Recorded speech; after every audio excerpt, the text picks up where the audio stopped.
From the Kiss 92.5 studios in Toronto, Canada. Are you ready? Ladies and gentlemen, this is Roz and Mocha. it's Roz and Mocha. What's going on? Hey guys, this is Bruno Mars. This is Selena Gomez. The Chainsmokers. Lady Gaga. Calvin Harris. Alessia Cara. This is Ed Sheeran. You're listening to my boys Roz and Mocha. Roz and Mocha. My boys Roz and Mocha. The Roz and Mocha Show. Between Roz and Mocha, who is your favorite? Mocha. Mocha. You guys are so funny, man. Congratulations, Lisa! Wow! You just won $1,000. That is amazing. Y'all just made my entire morning. Keep it up. You guys are awesome, man. This is the Roz and Mocha Show podcast. Have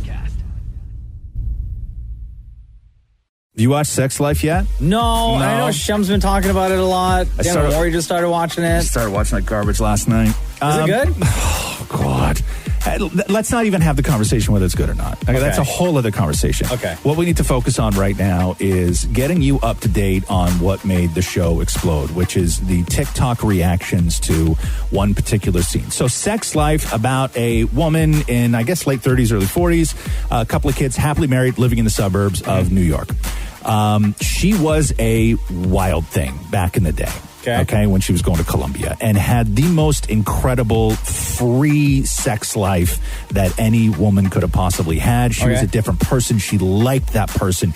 She liked everything about it. She was never a victim. All this stuff, right? She was just completely uninhibited and loved who she was then. Then she sort of trades it away after a bad relationship, meets a lovely guy, nothing to him, has a couple of kids. She starts missing that person she used to be. Oh, the old her. So she starts journaling about it. Okay. The husband finds the journal. Yeah. Her talking about this one particular guy. Oh, no. Guy named Brad. Okay. So as shows do, husband then starts doing his own research, and he's like, I got to go and meet this Brad guy. I got to find this Brad guy and find out what it is about this guy that makes him have this hold over my wife 8 years later. Yeah. So, like have a convo or go beat him up or something? So this is what you're about to watch, is the meeting between the husband and Brad. Okay. Now, this is what has led to all the TikTok reactions. Okay. So people cue it up. Just so you know, if you want to do the reaction, anybody who's listening right now, it is episode 3, precisely at 19 minutes and 50 seconds. We're going to wind it back a little bit for you, Mocha. Okay. So they're at the gym. Yeah. One guy's in the shower. Husband is the short hair guy. Okay. Brad's the long hair guy. Okay, so Brad's taking a shower. Yeah. So the husband is wondering, what is it about this guy? Yeah, is in the shower as well. He walks in and he glances over at Brad. Yeah. And Brad still doesn't notice that he's there. No, doesn't even know him. Okay. And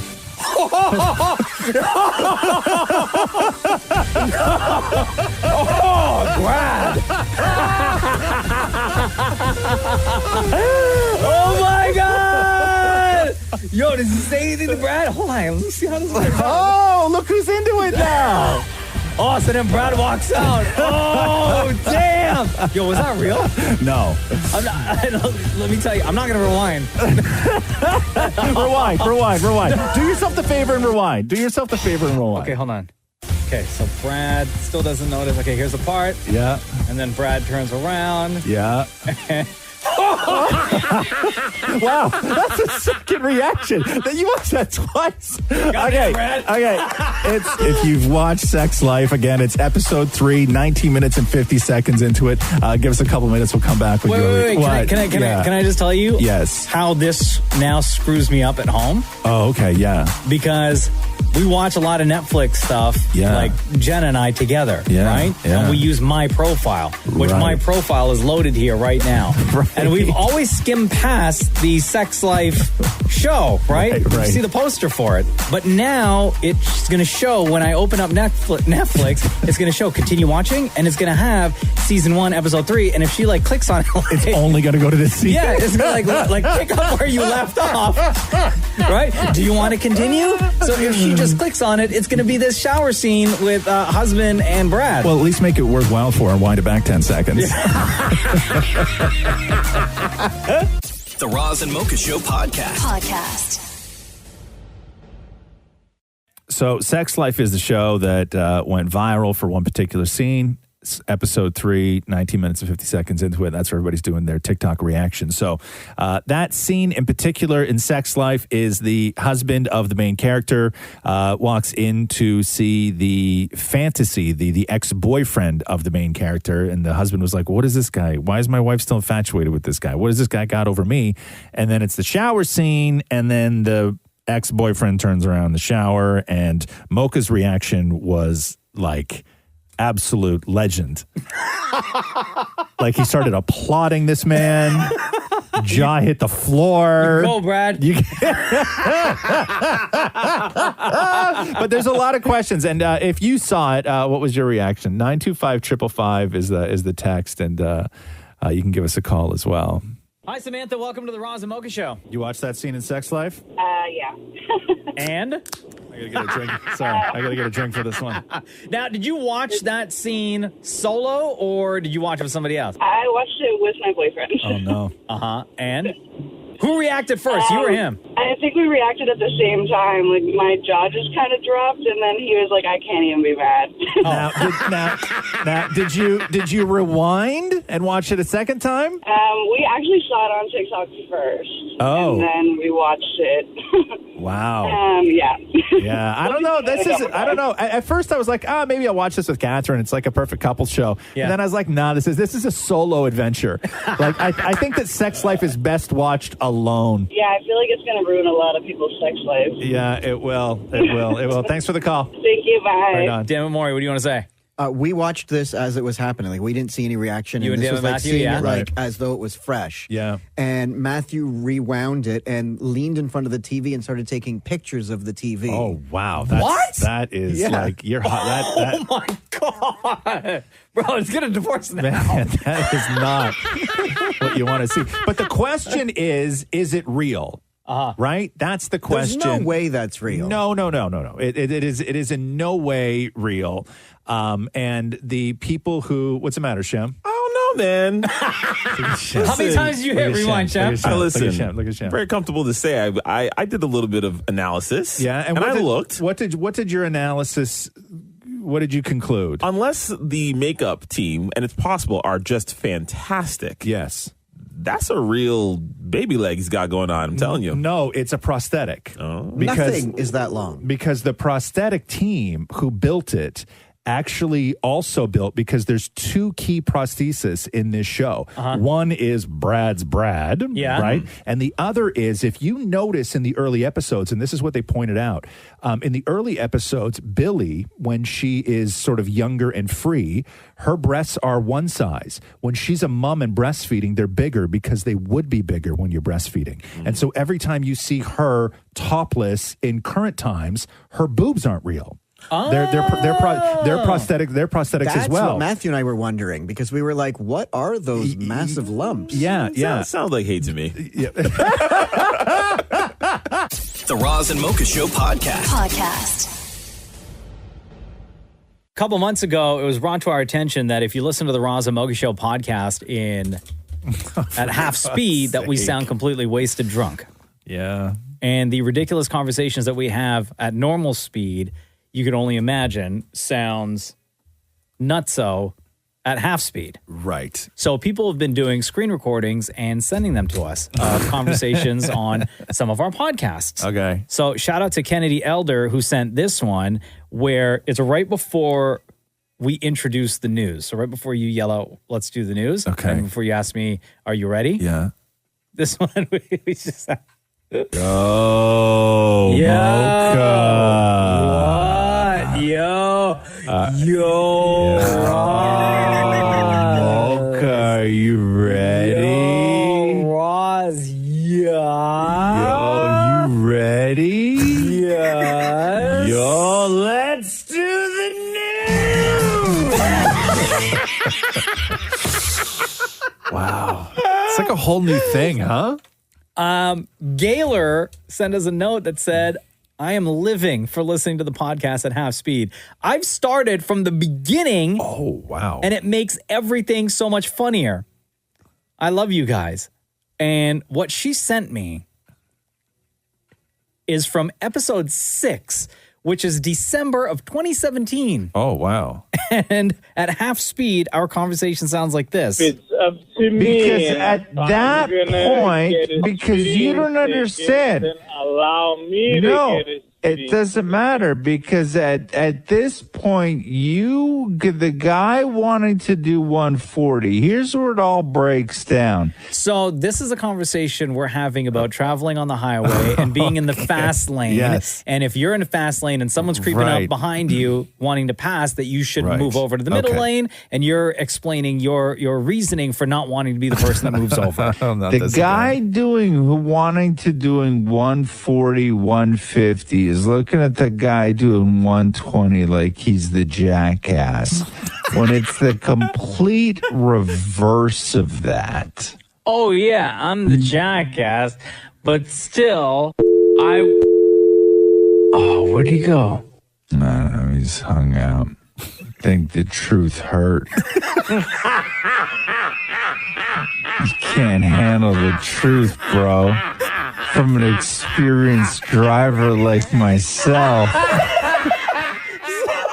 And I had been a driver for how long at this point? Oh, a couple months. And the last one I'm going to send to you, Dom, she sent this just the other day, and we're talking about, Dammit Maury's telling a story about his father, Frank, pooping his pants when he was wearing white shorts. Oh, no.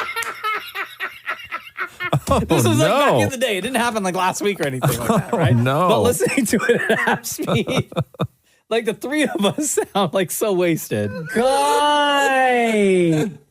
How old were you? I bet you he wished he was dead, huh?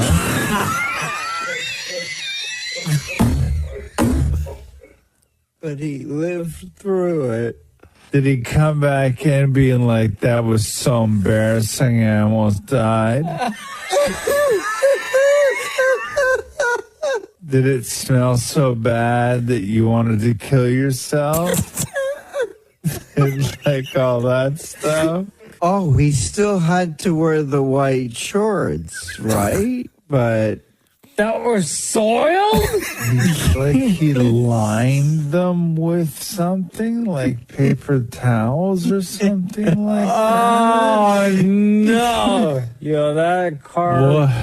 Because where are you going to go? We pulled into like a McDonald's or something, and he just had to get napkins. And did he go in to the McDonald's? Yes. With a blowout up his back. Yeah.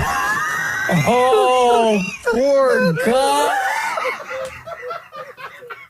So if you're listening to the podcast and you find a moment that would be hilarious at half speed, that it makes it sound like Roz and I are drunk, feel free to do a screen recording and send it to us. You can just DM it to us, and we'll play it on the radio. But poor Frank. I know. The Roz and Mocha Show podcast. Vanilla Ice is sort of like stuck in a period of nostalgia. All right, stop. What? Collaborate and listen. Stop. You're such a jerk. Gotcha. You're such a jerk. Got him. You're such a jerk, man. Good one. That's a good one. That's a good one. That's a good Vanilla one. Ice up to now? So, anytime He's still doing renovations. He had that I don't know renovation what he's show. doing, man. I'll never forget that time I talked to Vanilla Ice, and he was like, "Hey, man, come here," and I was like, "Cool." And it was before the interview, and he's like, "You got to check this out, man." And I was like, "Okay, cool." And he just like whipped out his phone and started showing me videos of him at his home where he was like firing off like assault rifles. What? But they were like not assault rifles that I've ever seen in like real life. Like they were the kind of assault rifles that you see in like Metal Gear Solid. Like they look like military rifles. Like at they home? look like but not like underground military rifles. And then he was Like going modified? and then he was going on about how like illegal they were and stuff like this. And I was just like, oh my god, like he's super into guns, right? Fair enough, power to you. Bro, we just met 10 minutes ago. But this thing would cut a cow in half. right? Like, and it's yeah. Like, and he's super into that stuff. And I was like, wow, I didn't know, man. Anyway, I gotta go. Anyway, now what do we talk about? Maybe show people your arsenal after the interview, right? Totally. Like, it's super weird. So anyway, so whenever somebody sits down with Vanilla Ice, the only thing you want to talk about is like that period of the 90s. So play clip 1. This is where Ice talks about how we are no longer living in a time where pop culture is relevant. Because it was the greatest decade ever before computers ruined the world. Really? You have to realize that in 2004, the iPhone came out, right? Okay. What's happened in pop culture since 2004 to 21? Yeah. Nothing. It's the lost generation. Pop culture's dead. So the last generation where pop culture was alive, where you had fashion that actually mimicked the music, and it kind of spread like wildfire. People had the Z Cavricis, we got our movies at Blockbuster, we had the neon colors, and they can't come out with anything cool. Man, that guy loves the 90s, He sure does. Loves the 90s. Okay, so they ask him the question, if you could bring something back, and I guess I'll ask you this and anybody else who wants to text in it. They ask him if you can bring back something from the 90s, what would you bring back? What's one thing you'd bring back from the 90s and one thing you wouldn't bring back from the 90s? Hands down, if I could bring back anything from the 90s, it would be Blockbuster. I used to love to get out of my house just to get out and make an adventure of going and reading all the, VHS, the back of it, and see which one I wanted to come home and watch that night. It was a whole thing, and that whole thing is now gone, and you just flipping through, all your Netflix. I know the options are more and all that, and it's more accessible and everything's easier, but there's something about the journey. Just getting out of the cyber world and the journey and making it a whole thing, Yeah. What's something you wouldn't bring back? Something I wouldn't bring back. From the 90s. From the 90s. I would say, shaving my eyebrow or something silly, but I would do it again today. They're doing it now. They're shaving their eyebrows. I might have to go get me some clippers. What would you bring back?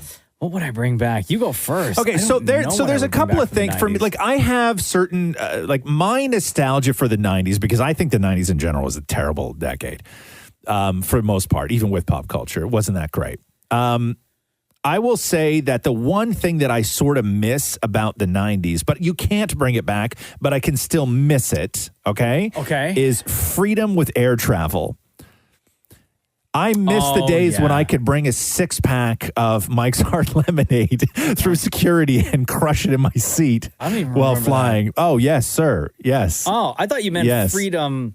No, where airport lineups were not like what they are now, and TSA screening is not like what it is now. See, I thought you meant you just go through security and no one's sifting through your hand luggage and taking everything out, and if you have a thing, shampoo, let's say, that's over 100 mil, that they then confiscate it. Nobody cared. Nobody cared. Or taking off your shoes and belt. Ugh, nobody cared. It was so glorious. I wasn't talking about bringing liquor on and just drinking it.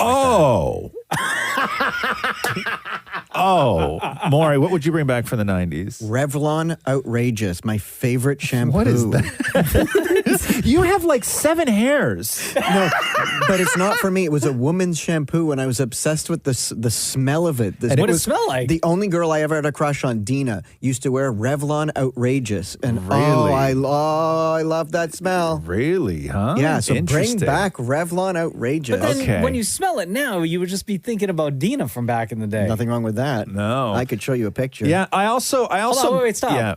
You have a picture? I have her old TTC card. Why? For what? I kept it. I'm so weird.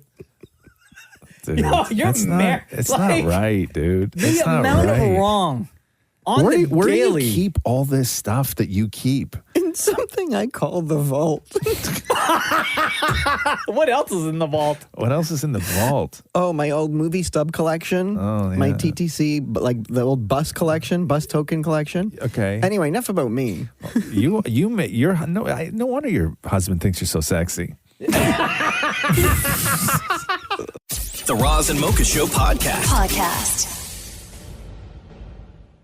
So they asked Vanilla Ice what he would bring back from the 90s because he's like Mr. 90s. And he said Blockbuster Video. Yeah. Out of all the things that you could have brought back from the 90s, he said Blockbuster. That's one thing I don't want back. Late fees? Please. Yo, somebody who I went texted broke us. on late fees. Somebody who texted us said 100% Blockbuster. Really? Yes.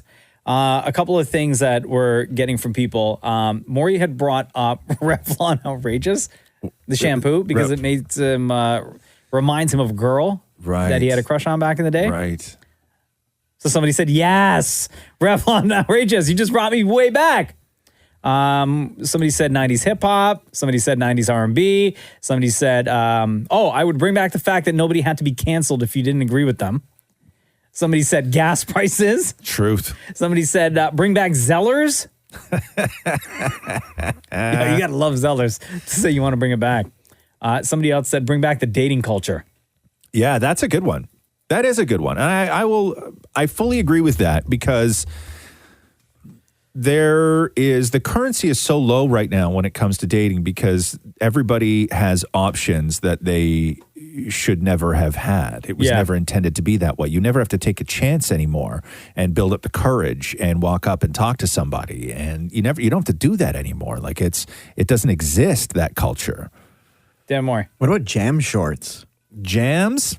Yeah, I mean, that was a very, quick period in the 90s. I would say jams are more 80s than 90s, though. Yeah? Okay. Yeah, I remember I wore them in the 90s. Yeah, that's no surprise, though. You know what I mean? The Roz and Mocha Show podcast. Making the Cut Season 2 hits Amazon on Friday. Dan and Maury talked to Heidi Klum and Tim Gunn. What is that show? I know that show, but what is it? That is, they're looking for fashion design. It's a fashion designer competition. It's about designers, correct? Yeah, okay, looking for the next big fashion brand, right? They're existing designers, and then they're finding who's the best one, and whichever one wins, they'll sell their brand on Amazon. Gotcha. Okay, cool. So that's where I buy all my clothes. Tim Gunn is still savage. Oh, savage! I love that guy. Right. I love that he, after all this time, after all these years, the savagery has not changed whatsoever. And I'll tell you why Tim Gunn can continue with the level of savagery that he has. Because most people in Tim Gunn's position, where they made a career out of just being savage, have really toned it down. The reason Tim Gunn can continue it is because Tim Gunn is always right. Yeah, completely. Right? Yeah. So Maury starts talking to Tim Gunn and Heidi Klum about fashion errors. What are some of the fashion errors that people make on the day-to-day, just to get their opinion on it? Okay, what is the most common fashion error? Fit. Clothes that simply don't fit. They're too big, they're too tight. Fit is our biggest friend when it comes to fashion. Yeah, I agree. I think a lot of people forget that you can actually go and have things tailored, and it is not outrageous. You can sometimes go and have a little hem here or take it in a little bit or let it out a little bit, especially if you buy things on sale and you love it and you want to have it and it's 50 or 70 off, maybe go and just have it tailored a little bit. There's so many little stores, and they would be thankful for you to come in and have something altered a little bit. Yeah, my local dry cleaner does it. See, there you go. Solid advice too. I fully agree with that. Yeah. Things get okay. So Maury has all these ideas, these crazy ideas all the time. Oh, Maury's $1 million ideas. So Maury he called every car company in the world because he wanted to pitch them on, what was it called? Oh, the hook, because it's a key hook. Right, where it was a hook that you stuck on your dashboard, and when your key is in the ignition, you hooked all the rest of the keys to this hook so they didn't jingle jangle while you drove. Make all that noise. Yeah. And he called the Ford Motor Company over it. Yeah. And I called the actual Ford family. Right, that's right. and then his fashion one, his ticket to get out of middle class, was he wanted to be able to give people the opportunity to still carry their things while being nude. And it was a belt mechanism with pockets, right? It was just portable pockets. So guess what he pitched? Dammit Maury pitched to Heidi Klum and Tim Gunn from Making the Cut. If I was on Making the Cut, I have had two fashion ideas. One of them is, if you enjoy being naked, you have a belt that has pockets on them so that you still have somewhere to put your wallet or your keys. Mm-hmm. And the other one is a high heel that you push a little button and it can immediately turn into a flat. The heel goes up into the bottom of the sole. Ooh, I love the heel. The heel thing I love. But Maury, the heel's already been done by several companies. Oh, yeah. Really? It's already been done. I don't think anyone's done the belt pocket, though. But I feel like the belt, just wear a bag. You can put things in your bag. Or don't you, stick it up your when you're naked, don't you want to also show your beautiful belly button then? The belt would just cover that as well. Yeah. I'll tell you, Tim Gunn's right, man.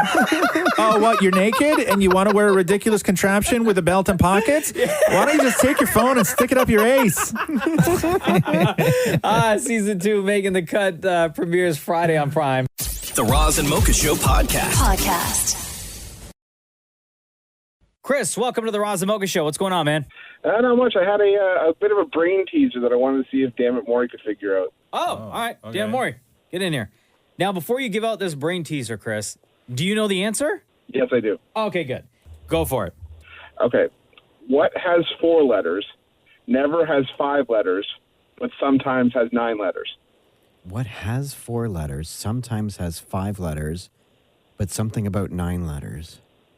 Is it not the mailman, right? Because sometimes he could have 5. What has Unfortunately, 4 not the mailman. letters? 4 letters. Love. Loved. Oh, God. Are you going through every 4-letter word you know in your head? Loving. Is it the word love? No, it's not. Okay, say it again. Okay, what has 4 letters, never has 5 letters, but sometimes has 9 letters? Do you know the answer, Roz? Yeah, I think I do. Shev just threw his arms up in the air. Do you know the answer, Shev? Yeah, definitely. Oh, wow. Yeah, Definitely. okay, Maury, keep going, Maury. Okay. What has 4 letters? Something has 4 letters. Like, it could be letters like A, C, F, and D. Bro, you just going through the alphabet now? Monday, Tuesday, Wednesday, Thursday. Go to the days of the week. You can hear me? Say it again, Chris. What has 4 letters, never has 5 letters, but sometimes has 9 letters? Or never has 5 letters. Oh, man, this is a tough one. Oh, my God. What has 4 letters? Oh, my God. January, February, March, April, May. The months. You go through the months of the year now? What has 4 letters? Okay, Never has 5 letters. Never has 5 letters. Talk this out. Let's talk this out. Talk it out, Maury. Talk it out. I think. Whoa. I think it's a word. Okay. Right? Could it also be math, though, Maury? How could it be math? No, I'm just asking. I don't know. I'm trying to help you out here. Oh, I know what you mean. Not like math as in like the words subtraction, adding, like literally math. What is 4 letters, never has 5 letters? Yeah. Can I get a clue, Roz? No, I mean, I can't give you. This is actually one of those things where it's impossible to give you a clue. Like, if I know what you're talking about, there is actually no way for me to give you a clue. Because if he gives you a clue, he's giving you the answer. Yeah. Maury, plug your ears for 1 second. What's your name on the phone? It's Chris. Chris? Chris, it's not so much a riddle as it is a statement, correct? Yeah, it's correct. Okay, cool. Okay, Maury, hands out of your ears. Maury. Yeah. Thank you. This can work. Okay. If there's 4 brothers, each get a letter. There's no 5 brothers. Right. But there's 9 brothers if the in-laws come over. Oh, you my are so close. God. You're actually really close. Really? Yeah. I was goofing. No, you're super close. What is 4 letters? You're actually not. That is not even remotely close. Damn you, SOB. Okay. I felt so proud for once in my life. No, okay, so here, you can explain it to him, right? What's your name on the phone again? Chris. Okay, sorry, man. I'm bad with this stuff. No, it's okay. My fiance does that all the time. Okay. Healthy relationship. Okay, so Maury, what I had just asked Chris was, this is less of a question and more of a statement. Or math. 4 plus 4, like 4 group. There, like, look, I did 1, 2, 3, 4, 5, 6, 7, 8, 9. Yeah, right? yeah. 9. You notice even when I tell him how to do it, he doesn't believe you. Not right? at all. Doesn't He's even still trying listen. to figure it out. It doesn't even listen. But maybe this is also right. So I put out 9 dots. Yeah. You can circle 4. Yeah. But there's 1 left over. Excuse me. So it can't be 5 groups of 4s. Incorrect. Okay. You want to explain this to him, Chris? Yeah. The word what has 4 letters. Mm-hmm. The word never has 5 letters. Mm-hmm. The word sometimes has 9 letters. Oh, well, like, who would ever get that? Really? I think I'm Shem supposed might to have think got of the it. word I think Shem sometimes? got it too, right? Yeah. Okay, but hold on. It could work with any 9-letter word. No, but it's a statement. It's a statement. Say the statement again. What has 4 letters, never has 5 letters, but sometimes has 9 letters? Oh. But so you could say, what has 4 letters, 5 has never letters, and then you could say... 5 has never letters? Yo, Chris, much love. Thank you so much, bro. Later, bro. Thanks, guys. Appreciate it. The Roz and Mocha Show podcast. Dog, did you watch the trailer for F-Boy Island yet? Okay, so... Yo, this So- is it. I'm fresh off of Too Hot to Handle, so I need another show that I'm going to regret watching. Right. It's interesting because I am like, I'm old enough. I'm at the point right now of where I didn't mix around in the F-boy world, or at least when I did, they didn't call them F-boys. They've always existed, but it's not like the sort of cultural thing where you can actually build a television show around F-boys. And I'm with you. There is a level of sleaze that is happening on these reality dating shows that I find so incredibly delicious. And they sort of get everything that used to be great about The Bachelor and none of the stuff that sort of takes away a little bit from The Bachelor in modern times. Yeah. Right? The journey, all this other stuff. We just want to see horny people, fight. Get together. Right? Yeah. and Hook up. And, and just all like this other talk stuff. trash to one another. Exactly. Right? Yeah. I love that. So explain F-Boy Island. So this F-Boy Island is going to be on HBO Max on July 29th, okay? Actually, I'm going to play for me you. okay. I'm going to play for you the trailer because Thank this you. explains everything. Okay. And again, you're going to hate yourself for wanting to watch this. And eventually when you watch it, by the end of it, you're going to hate yourself for committing the time. Women have been forced to tolerate the manipulative douchebaggery of F-boys for far too long. And that's why we're here. Welcome to F-Boy Island. Show them all on a beautiful resort. Ladies, the 3 of you are hoping to find love in this tropical paradise. I'm over the players. I'm at a point in my life where I'm ready for love. What you should know, there are 24 men. 12 of them are nice guys. The other 12, self-proclaimed F-boys. Bruh. He's really cute, but he looks like he's gonna ruin my life. It's up to these 3 ladies and you at home to figure out who the F is who. I don't even know. It's gonna be hard. I like boys, itty bitty boys. I like funny guys. I like silly guys. I like a big beard. I like a clean face. I'm hoping to have some fun and see who does have good intentions. He looks like a guy that has 2 phones. We're very intelligent about these troublemakers. I'm so nervous. I'm sweating right now. Legit. Let's play ball! I came here for a relationship, not for the game. I like her. But the twist, there's money on the line. Oh. Oh my God, what? Everyone has a chance to win $100,000. We're in a whole new game. It's time to turn it up a notch. Okay. Yeah, man. Yeah. This is it, right? Yeah. Don't tell me you're not going to watch this. No, I am. I'm going to watch the hell out of it. I gotta tell you though, because I'm a big, I'm all about Bachelor Nation, right? Yeah. And my favorite show in the entire universe of Bachelor is Bachelor in Paradise. Because it's a different show. Right. Yeah. That's like my absolute favorite. And I look forward to it every single year. Yeah. But shows like Too Hot to Handle and this one, F-Boy Island, Yeah. is going to ruin my experience of watching things like Bachelor in Paradise because now that's just like there's no action. No. This is all action. What we're seeing right now, we've seen before, okay? And years ago, we would watch television and it would be dramatic and you would fall in love with these characters and you would sit there week after week biting your nails wondering like, oh my God, did they die? Did they not die? Yeah. And then what happened was cable showed up and they started doing shows that were a little bit better than network shows. And then you had the streamers. And then I am at the point right now of where I can't watch something like SVU on a regular network when I have what's available to me on a streamer where people die. There's stuff at stake. It's fast paced. They don't have to play by regular television rules. That's what we're seeing right now with these shows. Yeah. Where, I still love Bachelor in Paradise. I really do. But man, oh man, Too Hot to Handle and F-Boy Island are next level. I'm telling you. Yeah. Yo, this is going to be my show. I cannot wait. Know. Could they July do it the other way? 29th, by Could the they do it the other way? Could they have 3 men and 24 women? You say no, Shem? You don't think so, Shem? No. No. I think they could. There's no female equivalent. What would you call it? I know. The Roz and Mocha Show podcast. Roz and Mocha's Fix My Life. What advice can you guys give me? Okay, so my question is... Got a problem you can't fix? Roz and Mocha got you. Hey, Adam, it's Roz and Mocha. How are you? I'm good. How are you? Doing great, man.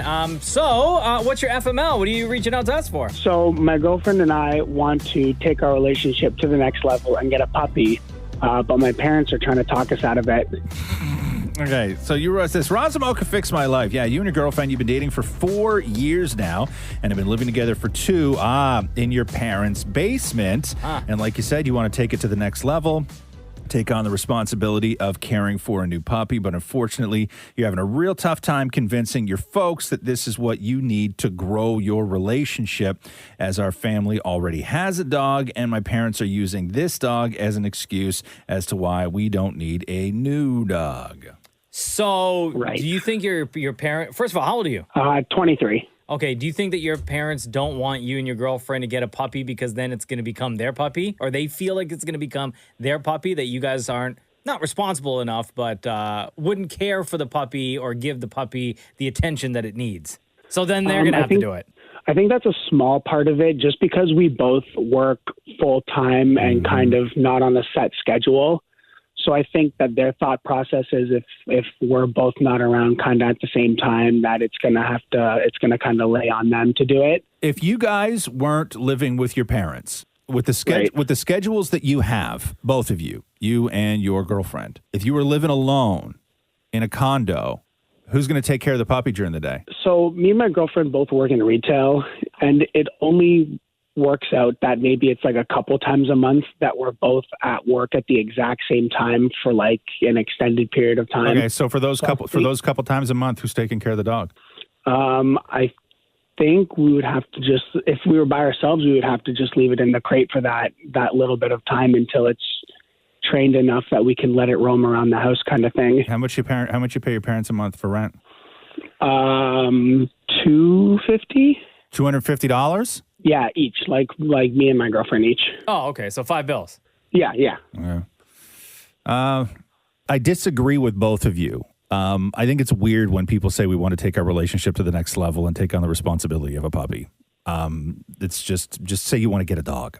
Don't make it a whole thing. It's weird. Wait, are you guys having problems in your relationship right now? No, it's just that we've been dating for 4 years now, and we just feel like that we want to take on a responsibility and see what it's like caring for something and having a responsibility. What if you don't like it? What if you don't like it? I think we'll like it. It's not a test. We're both pretty. It's weird. Both pretty caring. It's weird, dude. People. It's a weird way to frame saying you want a dog. It's weird. Why not it's weird to say we want to see if we can handle the responsibility. But what if you can't? I think we can. What do you mean you think you can? What do you mean you think you can? We're both ready. But what if you can't? Well, then we'll have to take it from there. We'll have to power through it. Nah, I'm with your folks. I'm with your folks on this I don't one, know if bro. you guys are ready. No. If you want a responsibility, save up your money and get a place for yourselves. Yeah. Like the two of y'all. Yeah. You want responsibility? Move out. It's tough now in the housing market. It's tough. It is. It really is. It's tough, but I'll tell you, the getting the dog, okay, is not the relationship test that you think it is. Don't get me wrong, caring for something that is living and being there for it and taking on all the responsibility and making sure it's fed, and dogs ain't cheap, vet bills ain't cheap, all that stuff, right? That is a responsibility, but it's not this thing where you and your girl are going to figure out if you're grown or if your relationship is strong or if you have what it takes to then maybe move on and have a kid. Dumb reasons. Yeah. And then what happens if you guys break up? Who gets the dog then? Nah, we won't break up. We're in this together. All right. Okay, 23 bro. years old. Okay, Come on, bro. 23. You're 23. How old's she? 22. 22. Yeah. Get a dog because you want a dog, okay? Well, we do want a dog, too. Yeah, but you need to figure out, too, ahead of time before you get that dog, that if you guys do break up, what happens to the dog, I guess that's fair enough. right? And not to sound like the parent over here, but you're talking about it being tough to find a place that you guys could afford, right? Getting a dog comes with expenses. All that money that you're going to be spending on caring for that dog, you could essentially save that money towards a place of your own for you and your girlfriend. You know what I mean? You're just prolonging the process of getting out of your parents' basement now. That's a fair point, too. Yeah. If you think getting a dog is going to make you guys happier, I think you're wrong. Maury, come in here. Oh, God. Maury's in here we there. go. Can I just say 30 seconds. 30 seconds? Yeah. It's not necessarily going to help a relationship. It may hurt a relationship. Right. Okay. I mean, you got to understand the foundation that Maury's relationship was built on here. That dog didn't come into an ideal situation. I thought it would be the glue. I think we're standing on a little better situation than that. Yeah, bro, you're living in your parents' basement. Well, I just meant, relationship. Oh, okay. Yeah. I gotcha. I'll tell you, it's easy to keep a relationship together when you're paying $500 a month. You are lucky. You are lucky. You don't have a lot of the stresses in your life that a lot of other people do. But just because you have all this space, I don't think you need to fill it with something that's just going to cause you stress. Fair enough. All right. Also, it's your parents' house, man. Yeah, I get that too. That was the kicker. Whatever I say, it's their call in the end, right? Yeah, it's their house. That baby dog's going to be crying all night. Your old man's going to get a terrible night's sleep, and then he's going to kick you out. Yeah. At the end of the day, I'll respect whatever their decision is, but yeah. There you go, Adam. Thank you so much. I appreciate the advice, guys. I'm a huge fan. I listen to the show every day. I love it. Thank you so much. Take care, bro. Roz and Mocha's Fix My Life on Kiss. How many hours of sleep a night do you get? Oh, hold on. Let me tell you because I track it. Do you? Yeah. Last night I did 5.5. How do you track it? On my watch. Like on your phone? On your watch? Does it know when you fall asleep or do you have to tell it you're falling asleep? No, it knows. It knows. Yeah, it knows when I fall asleep. It knows. You got too much tech in your life, man. Hold on. I got my deep sleep is not good at all. This is the difference between my house and your house. Okay. So you allow your phone to figure out when you're awake or asleep. Yeah. Okay. In my house the other day, Roxy was putting in a 3-number code into her new luggage. Okay. And I said, you can't do the code unless you tell me the code because I'm afraid that you're going to forget the code. Uh-huh. And then I go, what's the code? And she put the numbers up with her fingers in front of me because she didn't want to say it out loud. Because the phones listen. Really? Yeah. Wow. Yeah. But you're the worst person to tell because you'll forget the code. No, I emailed it to myself immediately. I'm not going to remember. Screw please. You. Good. Come on, hackers. Yeah. Try me. Yeah, come at me. Yeah, you would be able to torture me forever, right? Anyway, so what they're saying is that they consider a bad night's sleep anything to be 6 hours or less. Oh, yeah. No, okay? I know that, yeah. And they say that your body can handle 3 nights in a row of bad sleep. But once you get to 6, it's soul crushing. This is where you start to feel lonely, angry, nervous, frustrated, irritable, terrible for your mental health, all that other stuff. And this is any night sleep that is less than 6 hours. I only get 3.5 hours of sleep a night. You're such a liar, Maury. I go to bed at 11. You're 11, such 12, a liar. 12, You're 1, such. 2, But Maury, you sleep 4.5 hours. You sleep all day. Yeah. You have these long naps in your pajamas. That's not sleep though. That's a nap. No, it's not. You have these long naps in your pajamas. What time you sleep don't a wake lot. up at the time in that you total, say you that probably you do. sleep about 7 hours a day. No, I go to bed at maybe full together. That's what I mean, But yes. at night, I go to bed at 11 and I wake up at 3:30. Okay. So what they're saying is that this is when it starts to go bad for you. This is And when you don't get a lot of sleep either, I haven't slept more than 5 hours, and I don't even know how. Even on the weekends, like And that's you're all those things on that list. I'm all those things on that list. No, on the weekends I try. Angry, nervous, frustrated, right. gorgeous, irritable. I'm all the things. You're right. Are you sure gorgeous is on that list? It's on my Well, list hold for on, him. Hold on now. I thought I said no. I know, but at the first, no.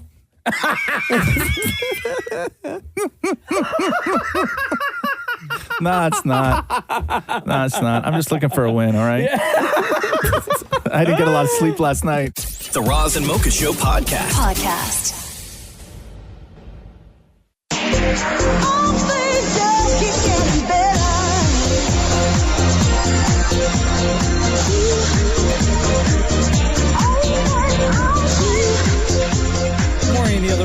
messing up a storm right now. You know what's funny? You know who loved this show, Queer Eye for the Straight Guy? My old man. Seriously? Yeah, loved it. I never watched a single episode. Yeah, he loved this show. Yeah. So, just based on assumption, what is it? If you could explain Queer the Eye show. for the Straight Guy was they would go and take dudes. Yeah. It was great. They would go and take dudes who had zero fashion sense, and their wives were like, my husband looks like a square, and he's never had a proper haircut, doesn't know what fits, but he's a nice guy and I love him. And they would send in this crew of gays to really work the guy over. Each one had I guess their role. Like Carson Kressley was the style guy. Then Jay Rodriguez was the culture expert. There's a food. So on Hey You right now, they've got the reunion road trip show where they go back to like some of the older shows that we all enjoyed back in the day, and they're talking to the original cast. They got episodes where they talk to people from the show Scrubs, from All My Children, from A Different World, and as we mentioned, Queer Eye for the Straight Guy. And you were pretty excited to talk to Jay Rodriguez. Jay Rodriguez was like one of the main stars of that show. He was a big deal. Oh, yeah. I told my husband I was talking to Jay. He's like, oh my God. Yeah. Was he the one that like kind of gave out the most advice to the people Absolutely. that they He were was the working culture. with? And so he would sit down with everyone and deal with, I guess, not fashion or anything, but deal with, how are you? Talk to me about you. He dealt with, on that show, what would become the sort of most impactful change on the Straight Guy. That's right. Wow. Right? That's Yeah. right. Yeah. Wow. Well, it's Dan Mori with Jay Rodriguez. Have you watched back some of the old episodes with you guys, and do you still agree with everything that you said, or do you watch and maybe, as times have changed, see what you've said and be like, oh, I'd say something different now? I would completely say something different in many different spaces, namely about the kind of advice I'd give. I was giving advice as a 24, 25, 26-year-old. That would clearly change now in my 40s. But I will say, there was such a push to kind of, do what we had a stronger network, I think, hold on our show. We had kind of a lot of do's and don'ts in terms of our aesthetic, in terms of like what we had to do for our categories, not exactly what to do, but how we did it. So I think, I would probably advocate for myself a little bit harder now. I know how to be able to push back on things I didn't want to do, that I didn't think were right for me or the show. But I think when you live and learn, and I'm one of those people who really believes that you don't go through those moments and watch some things in your past and cringe, then are you really growing and evolving? And I think, I really have always been really transparent about the lessons I've learned and sharing them, because we should all want to do better than, what we did in the past. Now, is this one of the shows, Queer Eye for the Straight Guy, by the way, Jay Rodriguez talking to Damnits Mori, is this one of the guys, or one of the shows, that you and Matthew would watch together, or was this before? This was like early 2000s. Oh, okay. It was before your time. Oh, but did Matthew watch it? Absolutely. Back in the day as well? He told me that he would watch it, like he would have to watch it in private, right? Because this was way like before a lot of people came out and stuff like that. Was Matthew out when this was on? Or no? So it wasn't. Like you would watch it when your parents were sleeping or whatever, just because like, God forbid you're watching a gay show. Wow. Do you understand and appreciate the path that you guys paved for so many, being so early on with what you guys were doing in television? So I'm going to be really equally transparent with this answer, because it's really important to document queer history as it happened. I didn't at the time, because I didn't get the same financial equity in the show that all my other cast members got. I was out of, Queer as Folk, L-Word, Will and Grace, our show, I was the only out queer person of color at that time, at that level. And, I didn't get the same financial opportunities because of my identity, because I was slightly femme presenting, because I was Latin, and people were not shy to share that with me. And so I always equated that with like impact and profoundness, but the commerce for me came reflected back through people who would stop me and still continue to say that they felt seen for the first time watching our show, that because of me or the show, they were able to come out, or family members were able to come out. And these are people who are strangers at airports in tears to this day. And so for me, I think I'm learning to understand the impact. It's really important for me for people to know the full story of what happened during the television explosion in the early 2000s, and how it related to the way, the world shifted in terms of acceptance, because most actors who were playing gay characters in TV at that time were in the closet if they were gay, or they were straight. And it was just a different era. And so I think I absolutely believe in the power of authenticity, which is what we brought. And I think that ultimately is why the show succeeded. Wow. Love that guy. It's Jay Rodriguez from Queer Eye for the Straight Guy. The Reunion Road Trip docuseries is available right now. You can see him along with the full cast on Hey You. The Roz and Mocha Show podcast. You don't have cats. Have you ever had a cat? Never. So cat warbling is like, it's almost like the no cat. It sort of sounds like that, right? Okay. It's like noises that cats make. It's like when they chuff when they see like a bird outside of the window, and cats just do this clicking thing with their mouth. It's instinctive. It's like primal. Yeah. They don't know, nobody taught them to do this. It's they see something and they want to kill it, right? And all cats, I'm gonna get you. Yeah, and all cats make this really weird sound where they go into a trance and they just start going like that, right? Ooh, scary. Yeah, it's weird. So anyway, so people love. Have you ever heard that? Like, because you have 3 cats, right? Yes. Have you ever heard that in the middle of the night? No, when you're sleeping? because you don't see birds in the middle of the night. Oh, but but if you were to hear that, it's not just with birds, is it? It's like with just something that No, mostly birds. Oh, is it? Yeah, okay. mostly so like you birds. wouldn't be freaked out if in the middle of the night one of your cats started doing that. From inside if the it was house. in the middle of the night, they wanted to eat something that's probably in the house. Yeah. So no, I wouldn't be comfortable with that. Actually, thanks. So cat warbling is the cuter sort of version of that, and people love turning this kind of stuff into songs. So listen to this track. It's almost a remix of this guy's cat warbling.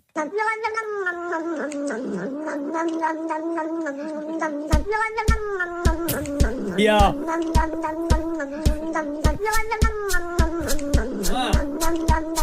You like this? Yeah. Yo, put some vocals on this. Yo, this is sick. I love this. Oh, come on.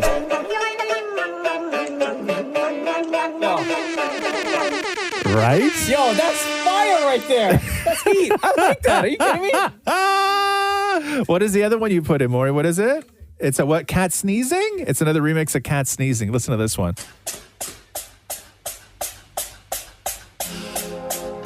Is that a cat sneezing that I'm listening to? That's terrible. Turn it off.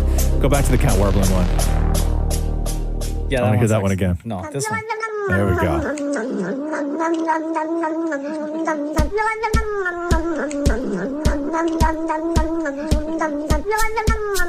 Yo, Drake, you're not done Certified Lover Boy yet. I know you're ready to almost mix and master it.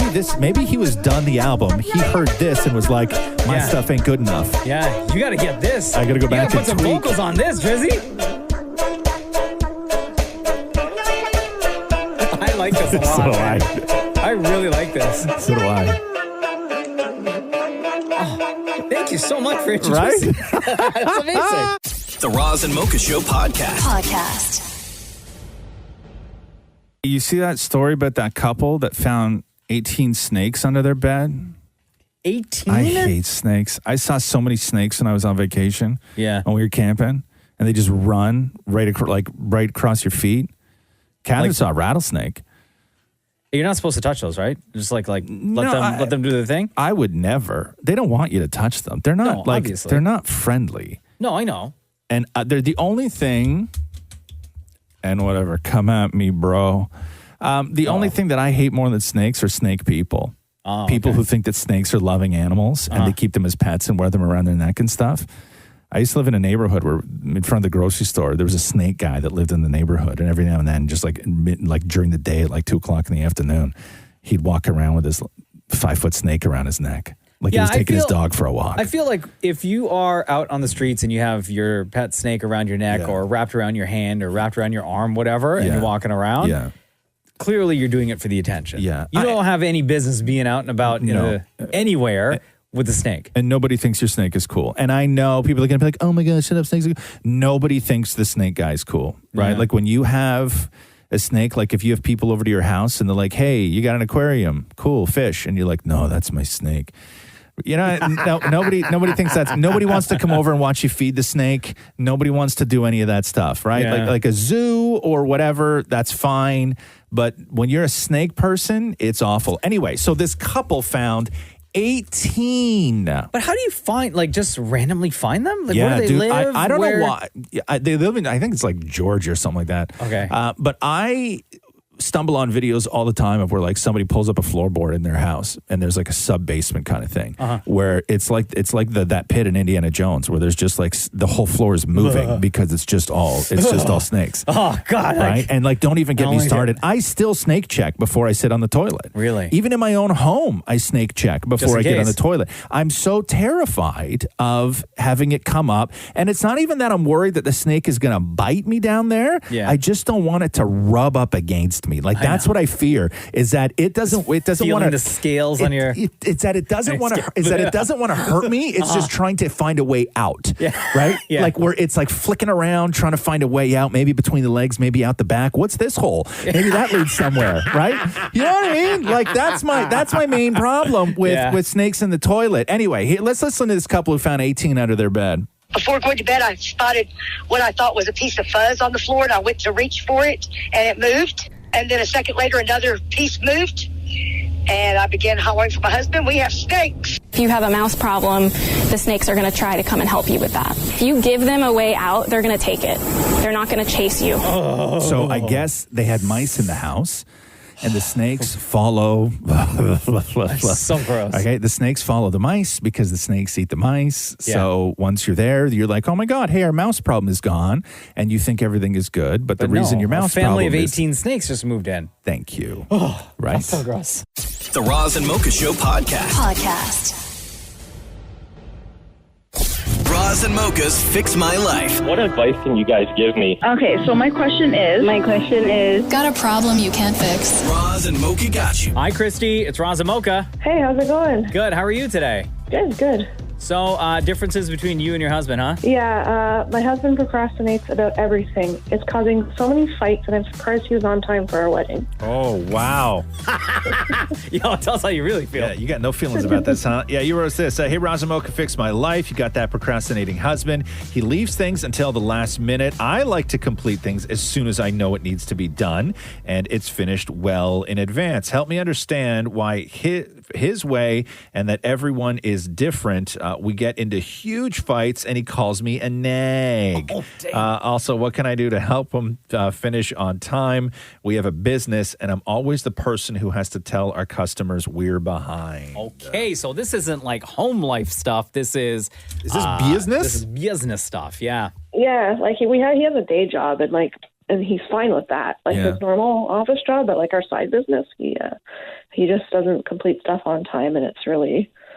Okay, so what bothers you the most? Is it the stuff around the house, or is it the stuff within the company you guys work together on? I don't really care too much about the stuff inside our house because I know he's busy with a lot of different things. Yeah. But it's like our business, and then he's also taking a course online, and he's always like late with that, and he always has to email the professor and say if he can hand it in late, or he like waits till the very last second and barely makes it in on time, and like he just stresses so much about it because he leaves it till the last second. Christy, can you say what the business is? Yeah, we make like farmhouse furniture, so we make like wood furniture for people. So he's overwhelmed. Yeah, no right? He's got a hell of a lot going on. He's overwhelmed, and I don't think that so. I don't think so much. Maybe he's procrastinating, and it's certainly not good for the business when he's coming in late on deadlines, and you guys are promising stuff that you can't deliver on. That's just it's no way to move your business forward. But I don't think that he's so much procrastinating as I think he is just probably fighting for air. Well, the problem is he's done this since he was like in like school. Yeah. He's never handed one assignment in on time in university. He's always lose like 10% for not handing things in on time. Like it's not like it's something new. Yeah. What was his relationship like with his mom when this stuff was going on? Have you ever talked to her about it? How she handled his procrastinating in high school? I don't think his mom handled anything. I think it was his dad, and he handled it with yelling, I'm sure. Okay. Yeah. So obviously you know how your husband responds to yelling and nagging, right? Yeah. Which is not good. Right. So what does he do for the business that you guys run? Is he the one making the furniture? Or are you guys he doing makes it together? The furniture. I used to help him finish the furniture, but ever since we had a baby, he does the finishing as well. So. Oh my God. Yeah, oftentimes there's many different reasons why somebody can procrastinate. You could be going through something, with mental health. You could be slipping into a depression. You could be unmotivated because you just bloody hate it and you feel that, you've made bad decisions in your life. And how did I wind up here working, my fingers to the bloody bone every day on something I don't really love? But there's another side to procrastination, which is more along the sort of housework side of things, but it could also be there because you guys are tied into business together, which is a lot of people procrastinate as a very sort of low-key, passive-aggressive way to tell the person in their life that they're doing more than you are. Yeah, he could be. Or he could just be one of those people that procrastinates because he's a little bit lazy.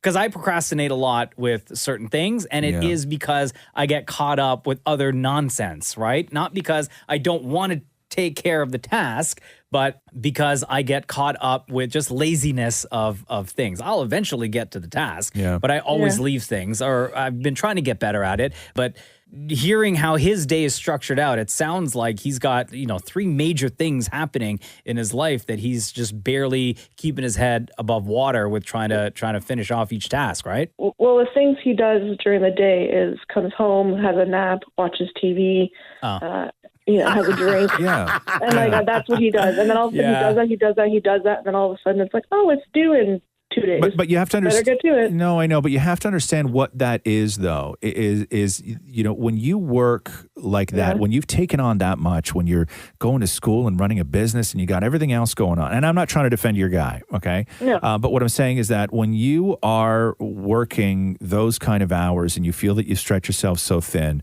the mentality becomes, I'm not going to work that hard if I don't find a moment to even remotely try to enjoy life and just not have to think about it. And his problem is that he doesn't know how to manage his time, right? And he doesn't know that you are allowed to recharge and you are allowed to take a nap. But what you can't do is start saying, I'm going to recharge and then do everything that I have to do in less time than it's actually going to take me to do. I think that you can still do all the same things. I think that you need to sit around and have a conversation about time.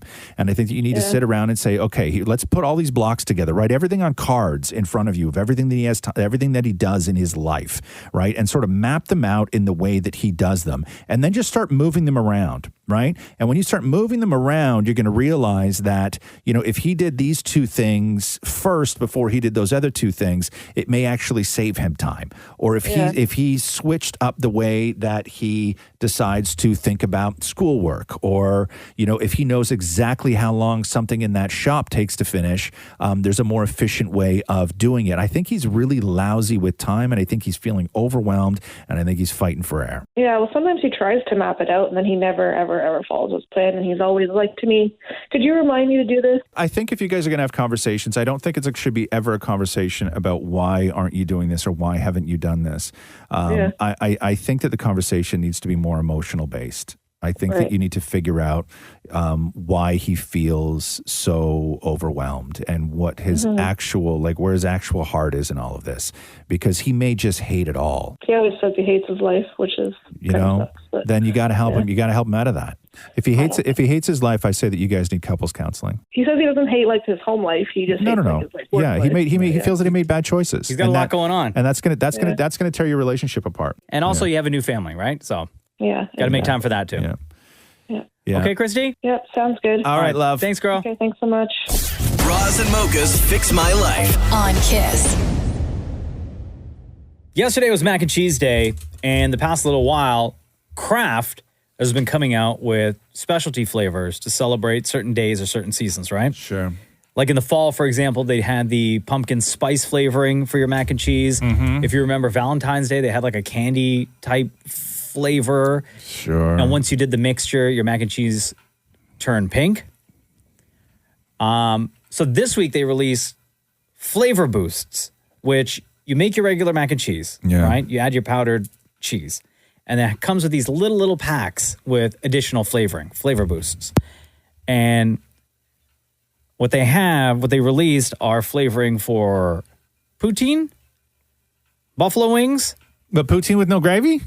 It's just the flavor of poutine? Yeah. Oh, for God's sake. So poutine, buffalo wings, jalapeno, Yeah. Oh. and ghost pepper. Oh, that's dangerous.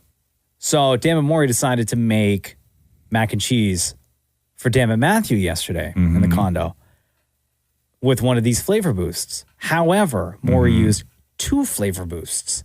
Jalapeno and ghost pepper. Oh, man, you were getting a divorce by the end of the week, brother. And he didn't tell. I don't even have to hear this to know how this is going to go. Didn't tell Dammit Matthew that he added the flavor boost. Just said, I'm making mac and cheese for us. Oh, because I love you. Here, try. Yeah. I made you dinner. Uh-huh. You jackass. Happy Macaroni and Cheese Day. I can't wait. Oh.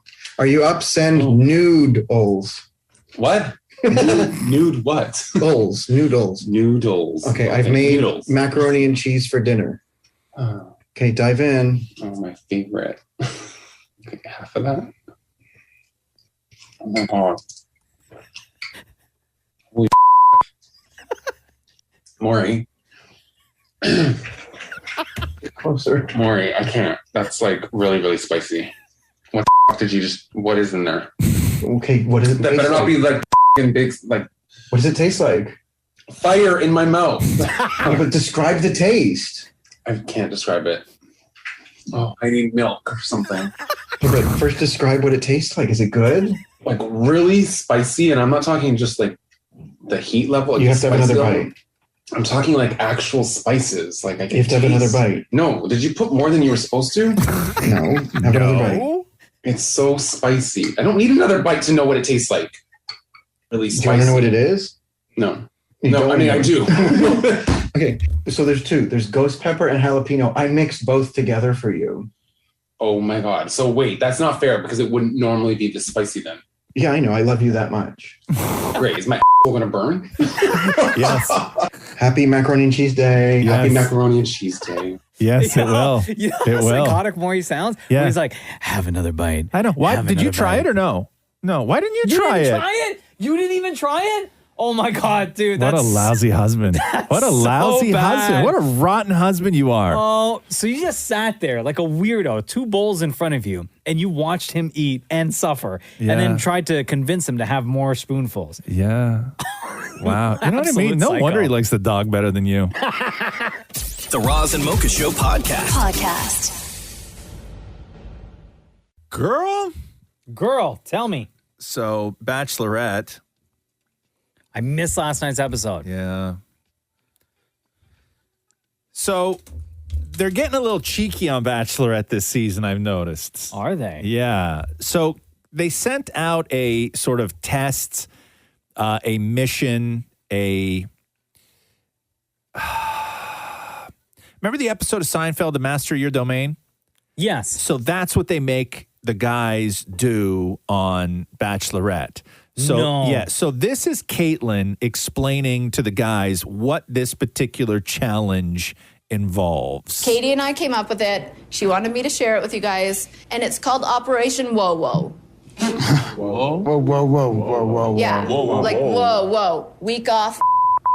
Do you guys know what I mean? Do I have to spell it out for you? W-O-W-O. Man down, soldiers. Stay off the lotion. Stop running the shower.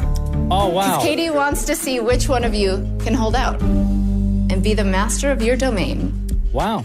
This is going to change our journey forever. I know. We thought we're just getting a date card, but Caitlin tells us that we have all been invited into this pledge of no more own a nation, as Mark Twain put it. No more downtown Lester Brown. No more low 5. No more getting jiggy with it. Does that start now, or do I have time to? It starts right now. I hope you guys did self-care this morning. Oh, wow. Okay, and so this immediately does not go over well with the dudes. One dude in particular, which is Blake. So this is Blake talking to Katie about how difficult it actually is. I got something I need to talk to you about. Okay. I'm really built up. Are we talking Whoa Whoa Challenge built up? God. Why do you call it Whoa Challenge? Week off. I might have missed that. But yeah, I mean, I've been struggling with it a little bit.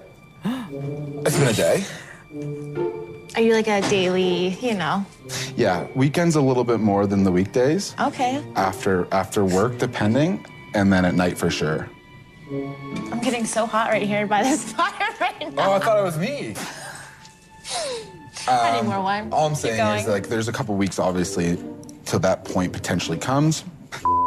And as that connection starts to form, like, it's gonna get harder. Harder. Real hard. Oh my God. But yeah, I'm gonna try it out for you. I'm gonna try. For us. So does this mean we should or should not kiss? So, Katie's loving this, by the way. Right. But don't you remember in the latest season of Too Hot to Handle? Mm-hmm. Was it? Do I remember? What's his name? Cam. Is it Cam, right? Yeah. Cam, he was having the same problem. Yes. Very much so. It's difficult, apparently. It was much more difficult. Aren't these grown men? Yeah. Right? So is this now for the duration? Grown men. Of... It's a week. Oh, it's for the week off. So it's a week. But as the show did go on and people did go home, and the big sort of sayonara that happened last night was Katie sending Connor home. I mean, I'll be very honest, because that's all I've asked of you, and I'll be honest, you know. When we kiss, there was something missing in that kiss. Oh, that's and that was such hard an for me insult. because Damn. everything about you, everything about us was so easy, so good. But when we kissed, that was the one and only time that something was missing. Wow. How bad do you have to be? Dagger to the heart. Oh, yeah, of course. I feel you, bro. I know. I'm so sorry. It's okay. God, you're going home.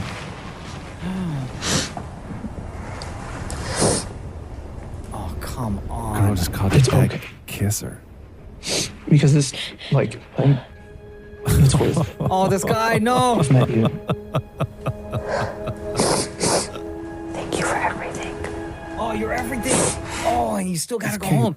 You know, so everything was great between them. Everything was great between them. They had chemistry, a little bit of sizzle, all this other stuff. Connor was one of the guys that she was going to pick. Kissed, and that ruined it all. You know what? I know they say honesty is the best policy, but You gotta lie at that point. Yeah, when you say when everything was great between us, but when we kiss, there's nothing there. Watching That's last night, that's got to be soul crushing, man. Watching last night, I was so surprised he didn't say, "Can I try again?" Yeah, no. Geez, man, when somebody says you're real bad at something like that, you don't want to go in case she goes, nope, still the same. Yeah. You know what I mean? But did so Shem and Moore, you watched. Yeah. Did they show the kiss, and was there anything The kiss noticeably happened on a bad one-time- about it? It happened on a one-on-one date. Yeah, it's a one-on-one date. So they showed the kiss. Yeah. Was there anything unusual that you could see on television about the kiss that he did? No, but remember, this is the guy was that he all came top out- lip? No, no, I didn't watch that close, but this was the guy that came out in the cat suit, right? Like, he was a little bit weird to begin with, in my opinion. I thought And that the kiss was a little bit, basic. Like, I thought that he could have been a little bit more. You're calling somebody's kiss ability basic? I thought he could have been a little bit more aggressive. Like a little bit more like. I don't like that you started my lips when you said that. Yeah, no, just the top one though, which is weird too, right? Moore's all top lip all the time. The Roz and Mocha Show podcast. Roz and Mocha's Fix My Life. What advice can you guys give me? Okay, so my question is... Got a problem you can't fix? Roz and Mocha got you. Hi, Sean. It's Roz and Mocha. Hi, how's it going? Oh, sorry, how's it going? Good, man. So why are you reaching out to us for FML? Well, I wanted to ask you guys, what am I doing for my friend's 30th birthday? Or what can I do for my friend's 30th birthday? I was going to say, I don't know. What are you doing? You wrote us this. Roz and Mocha Fix My Life. Pretty simple. You got a friend turning 30. Big day. And with things opening up, it is still a little bit weird. I honestly don't know what to do to make it a special day for them. Like, is a patio enough? They're also the type to have no idea what I should get for them. So I'd appreciate your help on both things. So are you in charge of planning your friend's birthday, or are you just taking this on your own? Well, me and my friend Jay, we're kind of in charge of it because this friend is very low-key with these types of things. And normally there's actually a second birthday very close, the day before, actually, of his birthday. And in the past, they've kind of lumped their birthdays together, and it's not been a positive experience for him. So we're trying to make this one extra special because of that. So I think that you, first of all, need to know a lot about your friend and what do they enjoy the most. Because when it comes to planning somebody's birthday or what to do for them, The mistake that you wind up making is you do what you think is fun as opposed to doing what they think is fun. Mm-hmm. And if this person is, not a 11:30 p.m. on a patio with shots kind of person, don't do that. Take it off the table. You need to know them well enough to know what they enjoy. So that's the first thing I'd say to you is, do you know this friend well enough to know what they actually enjoy doing? Yeah, that's fair to say. I mean, I know a lot of things about them. I know they love the Raptors. They're getting into fitness. They just got a first place. But in terms of strong passions, I mean, that and hip hop are probably their strongest passions. But do they like nightlife? Do they like going to a patio? Are they those types of people? Do they like celebrating publicly, or do they like celebrating privately? Are they more low key? Yeah, are they more low key? What kind of person is he? I think it's funny because he's a bit of both. He loves to go to patios and have a drink and be with friends, but he also loves a good like backyard session. You know what I mean? So it's kind of a mix of both, but that's the thing. He likes both. I think he might appreciate, especially if it's a 30th birthday. My opinion, I think he'd appreciate, Sean, if you guys did some sort of a low-key backyard type thing. He's still getting together with the people he enjoys hanging out with. You still get some awesome food. You still get some awesome drink, and you're going to have a great time. Yeah, you know what? That's what I'm leaning towards as well. Just kind of getting a bunch of food and some tiki torches and just having a good time that way. Yeah, and I don't think that there really, unless you're planning a surprise party, right? I don't think that there's anything wrong with looping them in. I don't think there's anything wrong with saying, hey, listen, things are still a little bit messed up. We know that we can do patios, but the one thing that I want to know from you is, I just don't want to do too much. And I want to make sure whatever it is that we do, you're going to have a great time. So I will do everything. You don't have to actually do anything. But I just need to know sort of where your head's at, because some people, honestly, and I've thought during all of this and during COVID that there's people that I knew that I just assumed would be cool with certain things. Yeah. Cool with going to a patio, cool with doing all this stuff. But they're actually not. And they're actually a little bit more reserved and a little bit more hesitant. So I think especially now when it comes to doing something publicly, even though things are still opening up and everything, I don't think it's a bad idea to loop him in to just find out where his head and his heart are. And then you can just do all the work after that. Find out what his favorite food is, and maybe you guys order a bunch of that stuff, right? Or there's somebody in your friend group that is an amazing chef. They can make all of his favorite stuff, get all of his favorite desserts, get all of his favorite drinks. You know what I mean? You said, what kind of music is he into? Hip hop, you said? Yeah, a lot of hip hop, R&B. Yeah, so put together a killer playlist that he's just going to vibe out to, and I think he'd appreciate all that. Yeah, honestly, guys, that is some really good advice, because you think of these things but you second guess them all the time, right? But that actually sounds really great. Yeah, but just make sure you do what he likes, not what you like. That's the big mistake people make.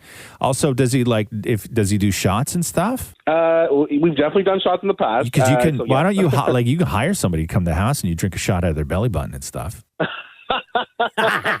Right? We'll see about that one. But okay, again, don't do what I like. Do what he likes.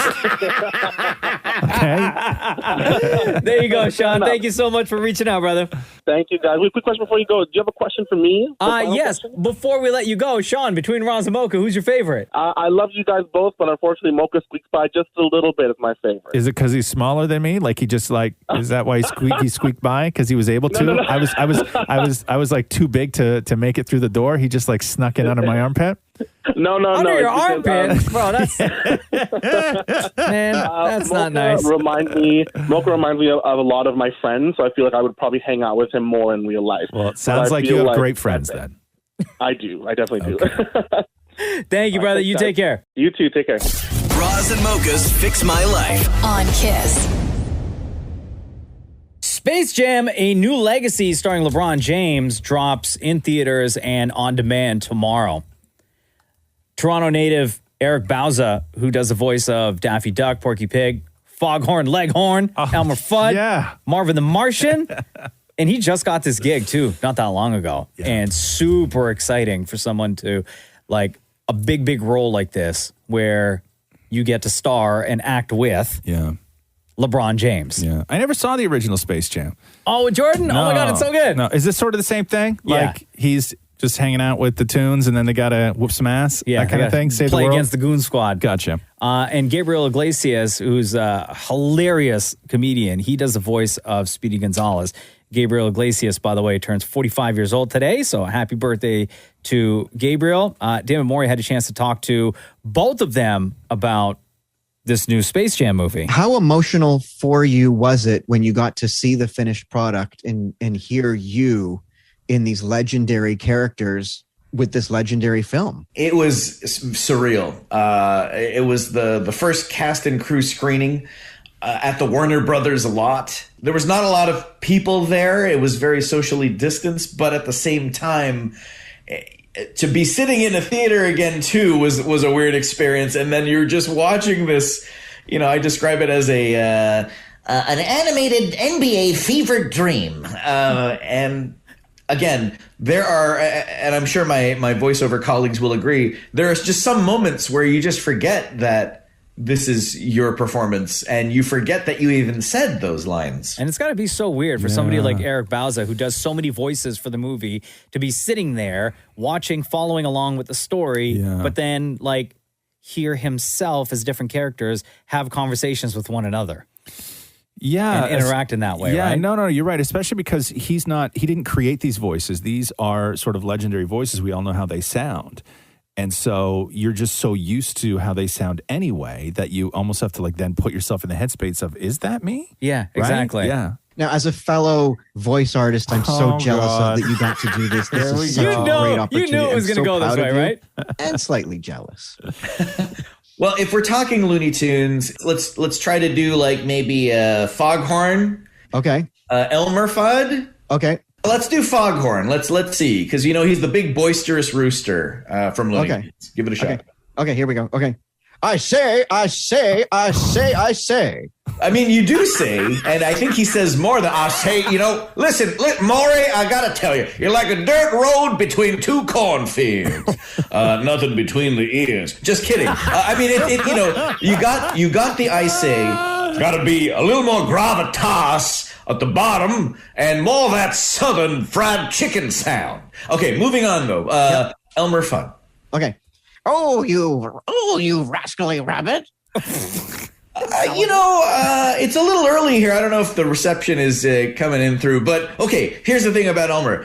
He has that very, very unassuming voice, that another waspy kind of sound, and that speech impediment, but then he'll say, "I'll blast you, rabbit." So Maury sounded like neither of those two voices. I don't know what you were trying to do, Maury. Yeah, no idea whatsoever. And I just want to play one more real quick for you. Please. This is Dan Maury talking to Gabriel Iglesias, comedian who voices Speedy Gonzalez for the new Space Jam movie. Movie's fantastic, and the message about family is incredible. What do you want people who are enjoying this movie to get out of this? What do you think the message is? Merchandise, Space Jam t-shirts, hats, toys. There's gonna be a lot of toys coming out. They'll always tell you the message is, we just want it to be pure. We want everyone to just feel like they were emotionally connected to them. No, they want you to take home merchandise. There's a lot of stuff coming. There's Funko toys. They trying to be serious. I'll say it. Oh yeah, no, they made a really, really good movie, but at the end of the day, there's a lot of stuff coming. There's a lot of stuff coming. I wouldn't be surprised if there was a sequel to this Space Jam film. But yeah, no, it was very well done. And me as a dad, I connected to the movie immediately because of the messages in there. It's like you're trying to push your kid to be the best, but maybe that's not their best of what they want to be. It's the best of what you want, and that's always that struggle where you try to guide your kids in one direction and they have their own vision. And at the end of the day, you guys got to meet somewhere in the middle. So there you go. New Space Jam, new legacy in theaters on demand tomorrow. The Roz and Mocha Show podcast. God, that tornado in Barrie yesterday. When I heard Bonkers, that man. a tornado was going through there, I didn't think it was going to be as bad as what it unfortunately became. You figure, or at least I thought, it was going to go through maybe some fields or whatever, right?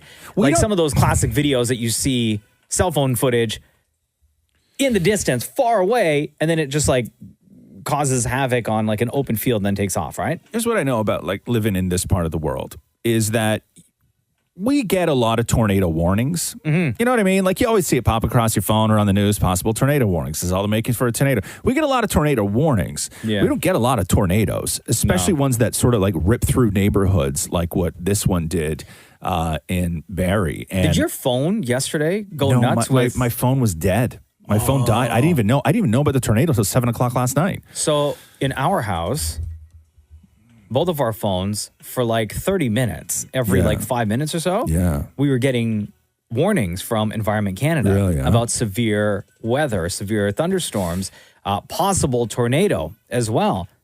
But Natalie Harris's video was the one that really went wild, and like part of her roof came off and their car moved and the inside of the house was crazy. Everything was just an absolute disaster. And she grabbed her phone right after it ripped through the neighborhood and filmed this. Oh my God, a tornado just hit our house. Adam, the roof is gone. The roof is gone. Oh my God. Holy the Jeep's gone. Stay there. Oh my God. Oh my God. Okay. Oh my God. Oh, I can't even imagine. Damn it, Maury talked to Natalie last night. Oh my goodness, you were in a tornado. What was that like? Like, you got to describe what happened.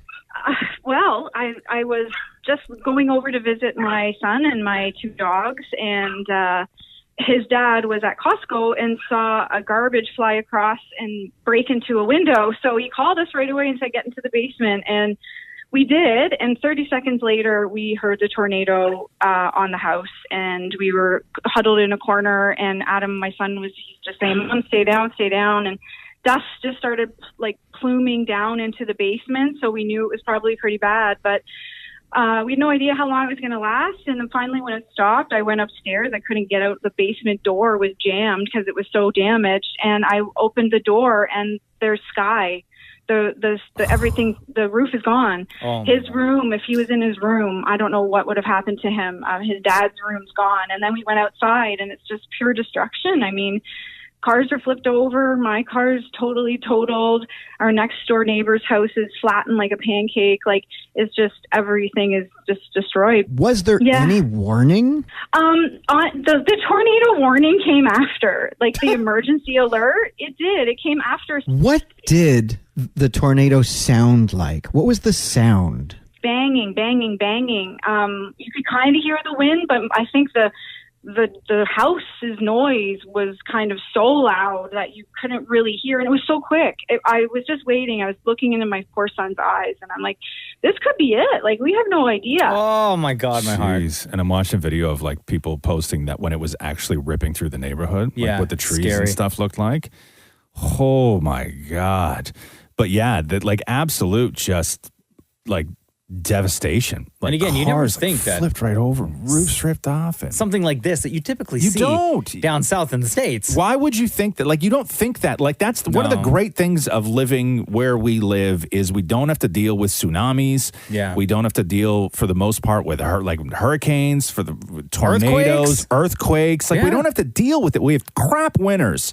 Right? We freeze our asses off for 6 months of the year. But the trade-off is you don't have to, your house isn't going to get ripped apart by a all tornado. these other natural disasters. Exactly, yeah. And then when it hits way closer to home than you think. My God. The Roz and Mocha Show podcast. Did you ever watch MTV Cribs? What was on forever ago? I've seen a bunch of MTV Cribs because it was really unavoidable for a while, because anywhere you turned, you just saw some celeb giving a tour of the house. My favorite MTV Cribs were always one where people had like super modest joints, right? Oh, yeah. I never liked the real big showy offy ones. I always liked people. Check out my mansion with my 50 cars. Yeah, I always liked it when they would hit on some like, young TV star, rock star, rapper, whatever it was, who was super popular but just starting out. Yeah. And they still had leftovers in the fridge. Sure. And, maybe live with their mom. I like those. I didn't know this, but MTV Cribs, they did 19 seasons of this show, and they had 113 episodes. A lot of those houses weren't real, right?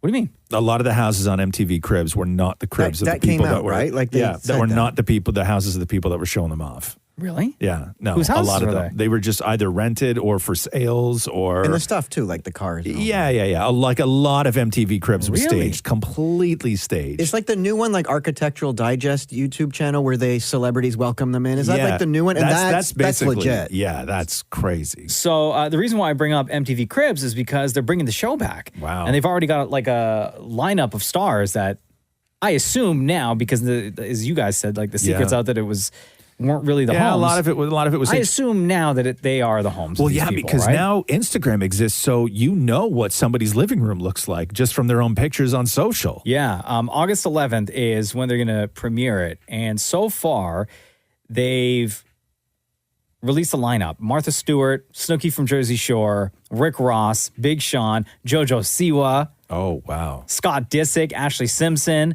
That Scott swimmer. Disick. Yeah, Ryan Lochte, the Yeah, swimmer. Yeah. Oh, he's the guy that lied in Brazil. Yeah. Yeah. Right. So they're bringing the show back. And then I was like going through a couple of like some of the older episodes just to kind of refresh my memory, because wondering like what some of these people, because again, you kind of, because of things like Instagram and Twitter, you kind of know what these people's lives are like now because they post so much. Right. And it's not MTV Cribs until one star opens the door to the bedroom and says, "This is where the magic happens." Yeah. Right? You had to say that on Cribs. So back in 2007, when Kim Kardashian, obviously not the Kim K that we know now, Empire, she was still like on the come up. They had just started the show, just starting to gain popularity. I just found this one pretty funny. Hey, what's up? I'm Kim Kardashian, and welcome to my crib. You know, even though we have a lot of family stuff going on here, we still have to have a little bit of fun in the bedroom. So that's why I have a stripper pole. Oh, yeah, stripper pole. I swear it's for working out. You know, we are going to head into the closet. I am such a Louis Vuitton fan. I pretty much have every luggage piece of Louis Vuitton imaginable. Wow. So we're going to get more of that It's with so MTV stupid. Cribs when it comes back on August 11th. And then I don't know if whether or not, because Maury pointed out the fact that when it was revealed that a lot of these homes and things didn't belong to these people. Yeah. So I don't know if this next one that I'll play for you, it's 50 Cent, by the way, from the year 2000, showing off his crib. Yeah. To everyone, talking about a fancy car. So I don't know if this is like actually his car. Yeah. It could have been, because he was making a boatload of money pretty much as soon as he signed his big major record deal, or if it was a rented one. But this is 50 Cent flexing to everybody on MTV Cribs from Let me show 2000. you some of my cars. Now, I know you ain't see these before when you was watching Cribs, because everybody ain't got these, you know what I mean? This is Curtis right here, you understand what I'm saying? It's the Ferrari F50. If you look inside the car, you don't got no music. Car be loud, this is like a stock car. I don't really use it for much. Really what I do is I use it for conversation. I get around my really rich friends and they say, "I got a Ferrari F50. I say, "Me too." So who knows if that was even his So real car. in 50 Cent's 2015 bankruptcy filing, he said that he was only ever able to rent lavish cars. Oh. That he often claimed to be his own. Really? So, yeah, they were rentals. Okay. Yeah. So if you're interested, MTV Cribs is back on August 11th. The Roz and Mocha Show podcast. Hey, Mocha, it's news time. You ready? Oh, man, of course I am. Let's do the news. A Roz and Mocha Show and Kiss 92.5 News Break. Jennifer Carpenter is apparently back on set for Dexter. She was Deb on Dexter. Oh, you know yeah, they're yeah. doing the new Dexter? Uh-huh. So there's a picture of her wearing a very Deb outfit. Yeah. And Deb hair and everything else. But it's weird because, one, she was married to Michael C. Hall between 2008 and 2011. Super weird because they played Super brother weird. and sister on the show. Thank you. Also, if you remember in Dexter, Deb... I don't even remember what happened to her character at the end of the show. I remember the last scene. So she got shot, and then she was in a vegetative state, and then Dexter threw her off the side of his boat. Not cool, man. That's your sis. Right? But she also knew all your secrets. So I guess John Lithgow is coming back as well. But the way he explains it is I think that there's going to be a lot of people from that first run of Dexter that are going to come in flashbacks. Oh, okay. So Deb and John Lithgow, because the John Lithgow season was the best season of Dexter. So both Deb and John Lithgow will be back in flashbacks in some weird way. I don't know. I don't know how they're going to do that, but whatever, they'll figure it out. It's not my job. The Roz and Mocha Show podcast. Tom Hiddleston is on the Billboard charts. Loki? Yeah. So in episode 3 of Loki, Tom and, well, I guess Loki sang a song called Very Full in Norwegian. And the song is like a minute and a half long, but it just debuted at number 10 on the World Digital Song Sales Charts. What? Men tränade, dansade, fastade, stanser. När hon sing, kom hem. Men tränade, dansade, fastade, stanser. When she sings, come home. When she sings, come home. Men tränade, dansade, fastade, stanser. När hon sing, kom hem. Men tränade, dansade, fastade, stanser. When she sings, come home. When she sings, come home. When she sings, come home. When she sings, come home. Okay. Chart topper. So that's a top 10 track right there. I love Loki. Yeah. It is by far my favorite of all the Marvel shows Disney Plus has released. Right. That song sucks. Wow. That's not a top 10. Well, right? it is. No offense, It is. Loki. By the way, Yeah. so episode 6, which is the finale, I know, is out now. Yeah. Don't go to Twitter. Whatever No, you I do, know, don't it's very go. difficult. I know. Don't go look at the any of the trending topics because there are a couple of things there. I didn't spoil it for myself, but I kept seeing Loki pop up. Yeah. So there's a couple of things on there if you can try to avoid It's it. tough, man. My family's on the West Coast, and I may have to cheat on them because they're not going to be back till like Monday. Cheat code. I got you. Yeah. You know what we could do? What? Because you have a I'm Disney not- Plus account. Yeah. I have a Disney Plus account, right? Yeah. You and I can share with you my Loki, and we can watch it together, and it won't track. At least I don't think it will track on your account that you watched it. Do you think I know how to do that? And we can watch it on my account. You think I know how to do that? You think I know how to share a Disney account? Tell you what, I have Super easy. a Oh, God, here we go. 43-inch TV. Nothing to do this afternoon. Oh, yeah. Wow. And I have a Disney Wow. account. My husband's in the office doing Zoom calls. Just you and me in the living room. No. Oh, and I have one can of White Claw. I think that you guys are like missing the point here. It's not that I plan to watch it and I'm just looking for a way to sneakily hide it, Maury. But thanks though. I don't know if I should watch it because it's Oh. usually something that I watch with my kid. Right. Like I'm not looking for ways to scheme my family sitting with Maury watching the 43-inch. Well, his husband's in the other room. Well, his husband's in the one other can of White room, Claw. in the other room. No, I have a Sipping question. off one can of White Claw. in this fantasy, right, Maury? Yeah. You guys sitting side by side, obviously. Yes. The can of White Claw, is it like sip for sip, or is there 2 straws in the can? Or why not just pour it into 2 cups, you weirdo? Oh, no, that's not an option. No. I knew it. I won't. knew Maury was going to have. Oh, it was a 1 can option only. You guys are so weird, man. Why are you going to bring cups into this? No. I knew. I'm not cup worthy. By the way, can I ask, has either of you seen the Simpsons Loki that came out? No. They did like a Simpsons crossover Loki episode that was No, I know. released. I saw it pop up on. I saw on Disney clips Plus, of it but- or whatever, just Yeah. because I guess what now Disney owns all the Simpsons stuff, right? Yeah. So they did like a crossover episode. I didn't watch it. They did not do a crossover episode. The Simpsons were not in Loki. No, Simpsons did a Loki themed episode. Right. Oh, yeah, that's not a crossover. It's not like when Grey's Anatomy does something with that stupid Firehouse show, where in order Oh, to is it like Chicago? No. What's Station Chicago Fire? Station 19. Station yeah, 49? I hate. What? There's nothing I hate more, man. I don't know. than a crossover show.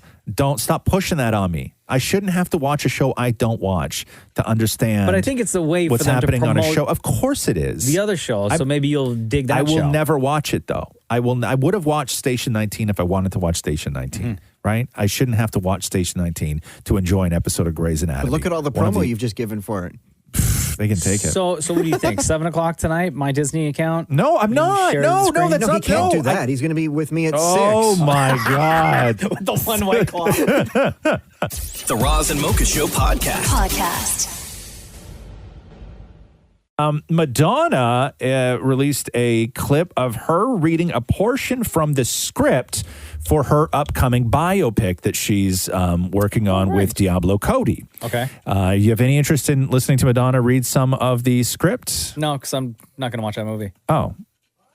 Does anybody have any interest in hearing Madonna read some of the script? More, yes. No, okay. Nobody? Wow, No, really? Stop it. Just play it. Nobody in this jackass. room? It's heavily bleeped anyway. You can't. She's talking about sex, of course. It's Madonna. This situation when I was 19, this dancer girl brought it up to me. She said, "Do you have a boyfriend?"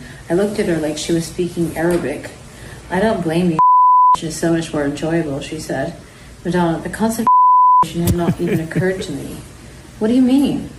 "Don't tell me away. Oh my God. How do you do that?" So she described it to me, and I went home and It's I a tried family it that night, picture. and I made myself Right? It's a family picture. That sounds like that movie's going to do worse in the box office than Mariah Carey's Glitter. Okay, hold on now. Come in here, Maury. I get something to say. I know you do. What? Glitter is an amazing movie. No, it's not. Am I speaking We're facts not. or Okay, facts? pause for 1 second. We're not having this conversation if you're going to start out by saying Glitter's an amazing movie. I understand that you have great affinity towards Glitter because you are a huge Mariah Carey fan. No, it all really that other was a good stuff. movie. It It's was not a kind of good like movie. The Bodyguard almost. It's not a good movie. Now, the bet was this, that you think, Mocha, that Madonna's biopic is going to make less money than Glitter did at the box office. It's going to bomb more than Glitter. No yeah. way. No. Madonna. Wait, who said bet? I never said bet. That's what you just said. I never said bet. Yeah. You said, actually I bet. did. Oh, did I You say? did. Yeah. Actually, I know. Actually, I did say. You said, I bet. Okay. Yeah. Oh, so now we're taking literal bet? Yeah. Okay, sure. Money. Okay. Money. What are the stakes? What are the stakes? I don't know. That's up for you guys to decide. Okay, here's what we're going to do. Oh, here we go. Here's what we're going to do. Nothing involving touching, Maury. Come on. No. Here's what we're going to do. I don't even want to touch your money. Because you know what Maury's going to say? If you lose, you're going to have to give me a massage for 30 minutes. Okay. It was going to be 20 minutes, but here's 20 minutes. If the movie does well, you have to What's make well? Define well. No, better than if Glitter. it does better than Glitter. No, worse than Glitter. If it does. No, okay, yeah. if it does better than Glitter, yeah. right, which is then I win. Yeah. You have to make something on your barbecue, a nice steak or something, and bring it in for me. Oh, okay. And if it bombs, I will make something for you. No, if it bombs, you give me $1,000. $1,000 for a steak? Hold on, that is uneven wages, that does not man. seem right. There's no such thing as $1,000 steak. No. So Maury wants a steak from you cooked on the barbecue. I want $1,000. What's that? I want $1,000. No. It has to be even. You guys have to agree on this. I don't want Maury's trashy steak. No, then you tell me what you want. Maury cooks steak in the oven for 40 minutes before putting it on the grill. No, then you tell me something. Fair, though. Fair's fair. Steak for steak? Steak for steak. Steak for steak. Okay. Steak for steak. I'm going to tell you this now, Mocha. Okay. Okay. But I need. Okay. Are we going to adjust for inflation? No. Glitter, by the way. Yeah. Okay. I know Glitter. I know you know Glitter did bad. Mhm. Okay. But I don't know if you know how bad Glitter did at the box office. Like how bad? What are we talking about? 5.3 mil. That's it? That's it. All Madonna has to do is beat But now, 5.3 mil. How did we determine this if it's on a streaming service? Oh, is it on a streaming service? They haven't announced where it's going to be yet, but if it's being released on a streaming, then all bets can are I off. just have my steak now?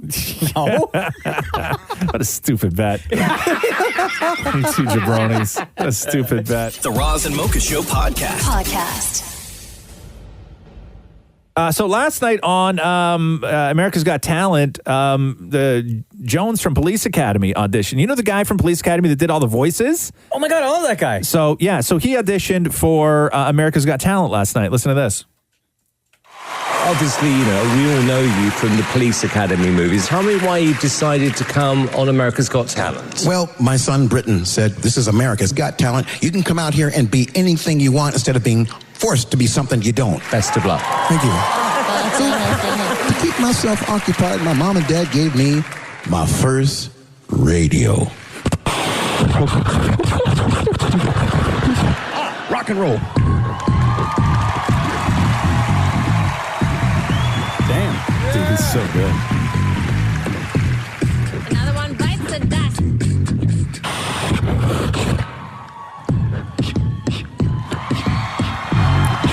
Wow.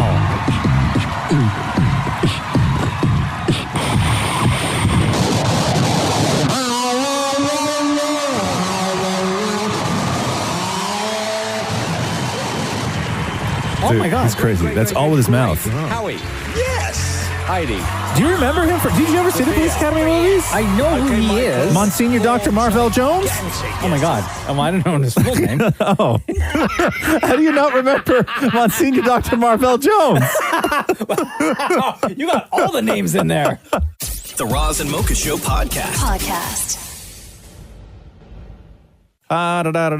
Netflix is planning on offering video games. Oh, yeah. So I don't know how this is going to work. They say the idea is to offer video games on Netflix by next year. And according to a person familiar with the situation, the games will appear alongside current content right there on the screen, similar to what Netflix did when they started building up categories for documentaries and stand-up specials. The company does not plan to charge for the extra content. But how does that work? Do you need a controller?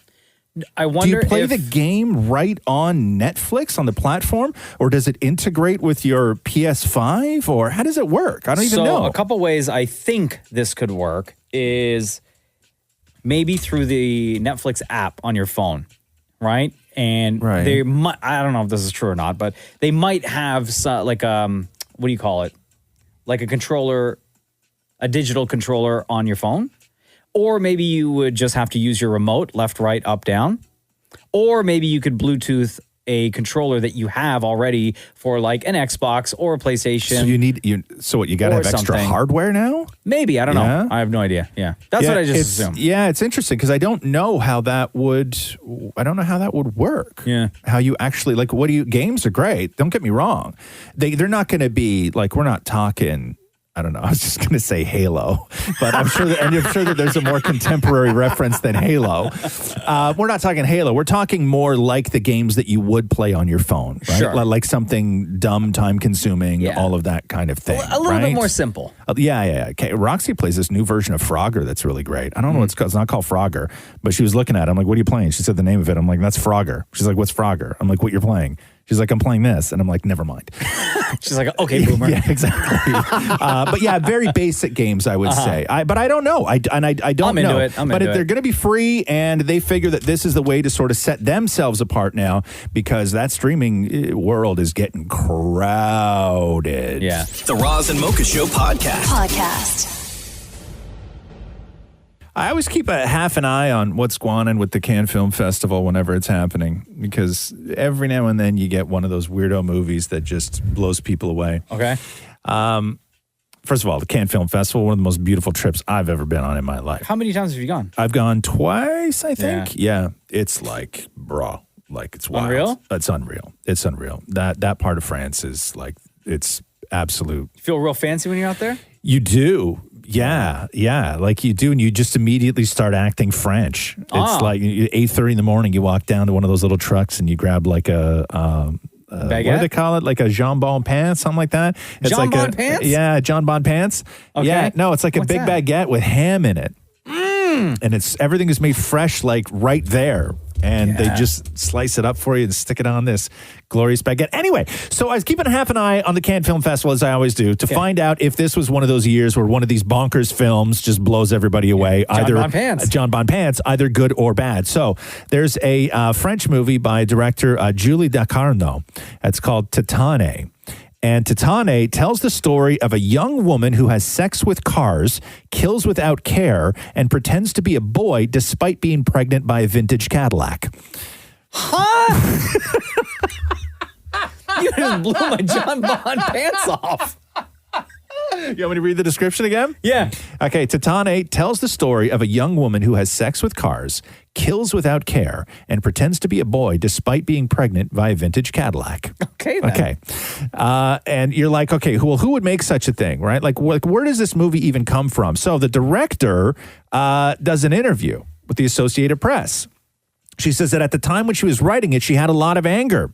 Quote, Trump had just been elected and the world was not a happy place. End quote. So she made this movie because of Trump? A lot of people had a lot of reactions to Donald Trump getting elected. This genius A woman pregnant by a car. Wrote a movie. Who's also a murderer. Who's a huge murderer, by the way. Like a huge murderer. Anyway, that's what's going on, and it will compete for the Palme d'Or as well. So that's your Cannes Film Festival update, if anybody's wondering. The Roz and Mocha Show podcast. Britney Spears it was a huge day for her in court yesterday. And again, huh? So Britney addressed the court by phone during the hearing and repeated her desire to end the conservatorship. She claimed her father, Jamie Spears, and others that were involved in the conservatorship had threatened her and added, "There should be no threats to me ever at all. I have serious abandonment issues." She also broke down in tears, saying she wanted Jamie to be removed and requested that her father be investigated for conservator abuse. Now, Britney, there's been the Britney that we've seen in court and then the Britney on social media, and they've never mixed. Right? Yeah. They've yet to mix. But Britney wrote yesterday on social after all this, she said, "Coming along, folks, coming along with the new representation today because they allowed her to pick her own attorney." She says, "I feel gratitude and blessed. Thank you to all my fans who are supporting me. You have no idea what it means for me to be supported with such awesome fans. God bless you all. This is me celebrating." She was riding a horse, celebrating and doing cartwheels. But here's the thing. This is how Britney ended it. #Free Britney. She's never done that before. Never done that before. Wow. She jumped on. I don't even think she's ever on the Free Britney. She's not. She hasn't really acknowledged it. She's done roundabout ways. Acknowledged the hashtag. She acknowledged that she's got a brand new attorney in this. Wow. AJ McLean was talking to Andy Cohen on his radio show, and AJ lives in the same neighborhood as Britney, and AJ, who's in recovery as well for alcohol, recalled the last time that he ran into Britney when she was, I guess, at one of her low points. And so this is AJ talking about running into Britney at a cupcake shop. When I last saw her, my wife asked me to go in to get some cupcakes for a birthday party for one of my daughter's friends. I went in, she was there. She looked right at me, and I was like, "Hey, it's AJ." And she just kind of had this glass face, like she just didn't know who was there. It took her a minute, and then she realized it was me, and we hugged and we talked for a brief moment, but I could just see that, this wasn't her. Like, I'm not looking at the person I knew from years and years ago. And I know a lot of that, in my opinion, could be whatever they're keeping her on or whatever they have her on, which is just insane. It's not fair. And I just don't think it's right. So again, free Britney. Right? Oh, man. Sad. Very sad. But things are about to change. The Roz and Mocha Show podcast. As if we didn't have enough to worry about right now. Now I got to start paying attention to the wobbling moon. The what? The wobbling moon. What's that? NASA is warning of a wobble in the moon's orbit that is set to see the world face significantly more natural disasters, an onslaught of coastal flooding starting in the mid-2030s. That's not that long from now. Because the moon's going to shake? So floods could quadruple as the gravitational effects of the lunar cycle combined with climate change to produce, quote, a decade of dramatic increases in water disasters. Coastal cities would experience, quote, rapidly increasing high tide floods lasting a month or longer. The main cause of the regular wobble in the moon's orbit was first recorded in 1728, they said. This according to NASA. What's now is how one of the wobbles affects the moon's gravitational pull, the main cause of the Earth's tides. Combine that with the rising sea levels resulting from the planet's warming. They say this: by 2050, coastal cities will see hundreds of millions of people at risk from floods made worse by rising sea levels. This according to NASA's Sea Level Change Team. They said urban planners should prepare for the increase in high tide floods and extreme weather events. This is supposed to start in 2030. So we're heading in the direction of it all being over. Yeah. That's Because crazy to me. Shaking that ass. Because when the moon shakes that ass, if I can quote you, when the moon shakes that ass, what winds up happening is the lows become lower tides, the low tides become lower, and the high tides become higher. And then it sort of like reverses itself and fixes itself over time with the wobble. But we're heading into an extreme pattern of the low tides being lower and the high tides It's being like the higher. moon is starting now to twerk. Yes. Yeah, it's exactly. It's like right now it's just shaking its ass. Yeah. It is just about to It's do just a like handstand and rest its feeling the feet on the vibe, wall. feeling the vibe right now. It's just about to do a handstand and rest its feet on the wall and go full out. Better watch yourself, moon. Yes, exactly. So anyway, that's what we got to look forward to. Whatever. The Roz and Mocha Show podcast. Megan Fox clarifying comments she made on Jimmy Kimmel the other night. So Kimmel's on vacation, but I believe Arsenio Hall was guest hosting. I think it was. It was Arsenio. Man, I love Arsenio. And people went in on Megan Fox because if you remember from the UFC fight the other night, Megan Fox and Machine Gun Kelly were sitting they had great seats. They were right behind Dustin Poirier when he started. And there's a clip on social of the two of them sitting there as Donald Trump walked by because Trump was at the fight as well. Yeah. And on social media, Megan Fox referred to Donald Trump as a legend in and around. Oh. But so on Jimmy Kimmel. So listen to what she says on Jimmy Kimmel. And you were in that section with all the special people. I was in a row with Bieber, and Trump was also in my row. Oh! And yeah. And I've never seen Secret Service in person before, so we had 30 Secret Service with him, and he was a legend. That arena was very supportive of Trump when he came in, and it was just, I was like, I don't know how I feel about it, because if someone is a target, then I'm I could be harmed because I'm adjacent to where he is. So I was worried about my own safety. That's all I was caring about. So the conservatives jumped on this and said Megan Fox called Donald Trump a legend, yay. And then people leaning on the left were like, Megan Fox, how dare you call Donald Trump a legend? And so she had to go on and clarify. And to me, I don't even know why you would have to clarify this, because it was very clear what she said in that statement, which was, she said this, I do not align myself with any political party or individual politician. She went on to say, I never said Trump was a legend. I said he was a legend in that arena. Key part of that sentence. Clearly Republican-based off the insane crowd reaction he received. That was an observable fact, not an opinion. She ended it with saying, really loving the uneducated, medieval, pitchfork-carrying, burn a witch at the stake mentality, though. The world needs more of that. I saw a interview with Dana White, UFC president, who pretty much said the same thing that Megan Fox did, where Donald Trump showed up and the crowd inside that arena went nuts. Oh, of course.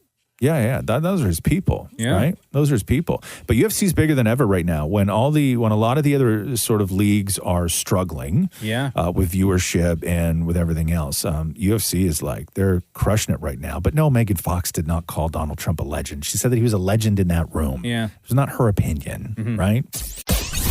Roz and Mocha Q&A. Hello, Stacy. Welcome to the Roz and Mocha Show podcast. What's going on? Hi. Thank you so much. Hello. Thank you for making time for us today. We appreciate it. Of course. Anytime. What's your question for the room? So it's more so directed at Maury. I was listening to an older podcast, and he was talking about how he got buttons to train his dog, Andy, on. And I was just wondering if he ever followed through with that. What does that mean, buttons? You can record your voice on a button, and the dog will press it. So say outside, and you'll know the dog has to go outside. Oh, yeah. My mom thinks that she's going to do this with her dog, too. Okay, she has big dreams of button training her new dog that she doesn't even have yet. So wait, I've done it with my dog, and it's great. Okay. What? Explain it to me, Stacy. Okay, so we have 4 buttons, and we've recorded 4 words. So we started with just one, and it said outside, and we put it by the door, and we got him used to pressing it, lots of treats involved, and every time now he presses it, he knows we'll open the door and he can go outside. And then we introduced other buttons, and they say walk, treat, which he abused for a while, and Guinness, who is his best friend. Okay, so what does this contraption look like? I have one here, but we have a sample of what yours sounds like. Yeah, so I sent Lori a video. Listen, just hold on a sec. Outside? You gotta go outside? Okay, come on. Wait, what? Outside? You gotta go outside? Okay, come on. So so it's your voice on the button then? Yeah, so they're Okay. recordable. You can make it say anything you want to say. And then so the dog presses it, and then it's your voice saying outside? Yeah. Yes. So what does it look like? Weird. It looks like, so I have one here. I bought 4 of these. Yeah. Uh-huh. And this was my dream, just like your mom wants to do. Everybody Yeah. wants to do this because it's so cute. Yeah. And the thing is, Andy destroys all of his toys. So he thought this was a toy. Right. And when I tried training him, he destroyed them all, but I saved one. Oh. So here, No. here. Did you try beating him at all when he was destroying everything? Oh, wow. Of course. Okay. I'm kidding. So you know, everybody, I'm kidding. There was a joke. So button? So hold on here. I'm going to press the button now. I have to pee. Oh, shut No, up. you didn't. No wonder he chewed the hell out of those things. That's terrifying. No, you. Come you on. just did that now. Yeah, completely. No. I have to pee. No, you didn't Absolutely do not. that. I don't believe you, Maury. There's You're no way such a Matthew liar. would And allow this that. would There's scare no way Matthew that would and allow that.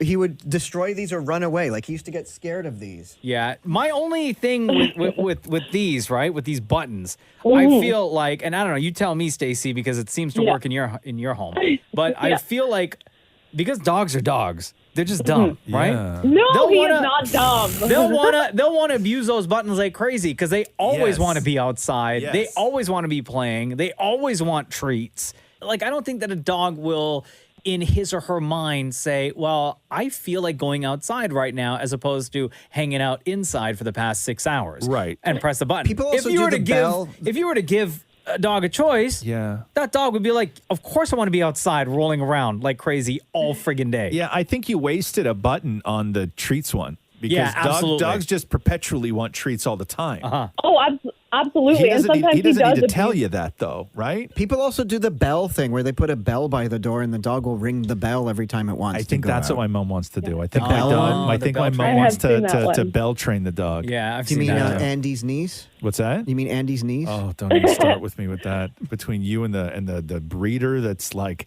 DMing me all the time and Oh, mentioning really? me and Oh my God! yeah, Really? and my mom's like she's gonna go see the dog in a couple of weeks, and then I got a message or a comment from I don't even know. I posted something, and then she commented. The breeder commented on how my mom's dog and Maury's dog are cousins or something like that. We're not I'm like, making it up. It's like legit. I'm just too involved now. Yeah. This is the one thing I never wanted to be involved in. And you didn't ask for it. I didn't ask for it at all. And by the way, not cousins, higher up in the chain. Like Andy is this new dog's uncle. Oh, right. Okay. Sorry. Yes. So Uncle it's- Andy. Yes, so Uncle Andy. But I never wanted to be involved. But Maury just has a way of getting, like, he inserts himself into aspects of your life that then make it unavoidable, right? Yeah. Like years ago when I would see on my mom's Facebook page, like it would be your birthday, and the first comment, the happy birthday, the first one out of everybody she knew on there would always be from Maury. And I was like, man, like I wouldn't even do that. Even if I wanted to, I would wait for a couple of friends Yeah. to comment first. And Like then jump in. I would never want to be Uh-huh. first, right? But Maury just inserts himself into your life, and now he's forever tied to my mother with Uncle Andy Yeah. and whatever dog bell thing that she's gonna invite into her home. So I don't know. So maybe you should try using the buttons on Maury. Yeah, can we button train Maury? Yeah, we should button train Maury. Everything would be treat. Every button would just be like treat. Yeah, treat, completely. Chocolate. Treat, chocolate, cheeseburger, Twizzlers. Stacey, we love you lots. Thank you very much Thank for, you so much. I for love you joining us guys. today. I love Take you Thank too. you. Bye-bye. Bye. Elise, this is such a weird question from Elise, okay? Okay, yeah. If you could bring a loved one back from the dead, but they would only come back with their negative qualities and none of the positive ones, would you? No. You can bring back. I would say definitively no. Because why would I want all the negative qualities from that one person that means so much to me, right? How many people in your life that you know that died as far as loved ones would you even want to bring back? I'd bring back my papa. But how do you know your papa wants to come back? Well, we talk all the time. Right. But how many? I need a number. Like how many people in your life that have, like, do you know that have died that you would even want to bring back? None. Just one. So you have one. I think most people's number is maybe one or two. Yeah. Right? But I wouldn't because, I don't know, like I always think maybe they don't want to come back. Maybe they lived their life and they've enjoyed their life. Maybe depending on how they died, right? But they've lived a life. Like, do they want to come back? I don't even know. Like, what if I brought them back and they're pissed off at me? To be like, well, they would be because you're bringing back all their negative qualities. Well, that right? too, yeah. Gratitude is not one of them. Yeah. You know what I mean? So no would be the answer. I think that you would have to say no because who would want to be saddled with that? Because you're just like Papa's only negative quality was smoking. So I just like no. Because I didn't know his negative qualities. Well, that's the whole thing, right? Is that you would be bringing back somebody that you didn't even recognize. He only gave you those sort of good moments where he was like proud of you and talked to you and would encourage you, like all the things that make a person. Like you still have negative qualities in you, whether you sort of use them or not. So you would be bringing him back and he would come back and he would just tell you to F off. Yeah. This would suck. Right? Yeah. So the answer is none. None. For everybody, right? Yeah. Like maybe he's a little bit homophobic. You know what I mean? No. Like you don't know. He wouldn't have known about me back. It was 1987. Like I was a kid. Oh, so he wouldn't have known. Did you know what his feelings towards gays were? I don't know. You gonna take that? You gonna take that chance? No, I'm not taking that chance. Okay, there you go. See? Right? Yeah, You don't know. You don't know. Dallas says here, what's the most memorable letter you've received in the mail? The most memorable letter I received in the mail. I can't remember the last time I actually got, like, that wasn't a bill. I mean, most of my bills are True. are online now anyway. There's like 2 or 3 that I get. And even from back in the day, like, I don't remember. I mean, when I went to overnight camp, I got letters all the time from my dad and stuff. Those Really, are pretty yeah? awesome. The letters that you get when you pay something off are always fun. Like even if you know, Oh, yeah. I've never even received if one. you know you've paid it off, they Oh. still send you the letter to close out whatever loan or mortgage or line of credit or whatever it was you had. Right? I did get a letter when I joined the Sherlock Holmes fan club. Was it exciting? It was cool. It had like letterhead on it. Yeah. Like, from London. Okay. What did you do in the Sherlock Holmes fan club? You just joined. Like, you sent them money. They sent you a letter and, like, a pen. What did you get for the money? Like a pen and a badge. And then what happened? You've been wasting your money since 1986, man. Wait, I no. swear So to you get God. the pen and the button. And you're an official member of the Sherlock Holmes fan club. But then what happened? Like, Nothing happens. You Nothing. can say there's no, like, you have a meetup badge that or- says Sherlock Holmes fan club member. That's Like all you once get. once a month they send you like a secret mission or like a mystery to You solve. might get or a anything like that? newsletter maybe once a year or something No, like that. there's not even a newsletter. No? No, you just got a badge. Yeah, you pay for an official membership into fan clubs, like actual fan clubs used to be like a thing. Like that Mariah were- Carey's Honey Bee Fly that Matthew's still a member of. Yeah, that were run by like the record company or the management team. And it was a way to basically, there was no social media mechanism. There was no way to immediately connect with fans. There was no way to reach the people that purchased your product when you weren't actually on tour or selling a record. And so bands would start these fan clubs and you would sign up and you would send a letter off to some You P.O. get box, first dibs at whatever. concert tickets. And then everything was through the mail. Like you would get, a letter saying, concert tickets are going to go on sale, but if you want early whatever, fill out this form and send it back to us. The pre-sale. And the pre-sale. Yeah, it was crazy. But that's what fan clubs were. And everybody was part of fan clubs. But Sherlock Holmes never Everybody. existed. No. There's a guy I know who was the vice president of the Gwen Stefani fan club. Really? And he ended up like the legit Gwen Stefani fan club? Yes. And he ended up marrying somebody who was also a member of the Gwen Stefani fan club. Yeah, that's how they met. That's kind of romantic. Does Gwen Stefani know this? I don't know. I don't think Yeah? so. Really? Yeah, Yeah? I don't think so. You're the Wait, president. wouldn't Gwen Stefani have played at the wedding? No, No, because they were just part of the same fan. And this was like the fan club existed online, so they could communicate online. Right, It wasn't like right, letters right. back and forth. It was all online. Right. And that's how they met. I and guess it there turned was out no that they doubt were in them getting married. they were from the same city. Yeah. It just so happened to Really? be that they were from the same city, didn't live too far away from one another. Wow. And it's weird that they were attracted to each other. They were all those things, Yeah. right? That's incredible. Only I met another member of the Sherlock Holmes fan club. Yeah. What could have been? question. Yeah, but every fantasy Maury has is of a different life currently, right? Like Maury never fantasizes about doing something different when he was a kid. He only fantasizes about doing things different when he was a kid, so it would get him out of the life that he currently lives. It's so weird, man. But to answer Dallas's question, the only thing now that we're talking about this that really sticks out in my mind is I have a cousin in New York and another cousin in LA who back in the day we used to just like write letters to one another.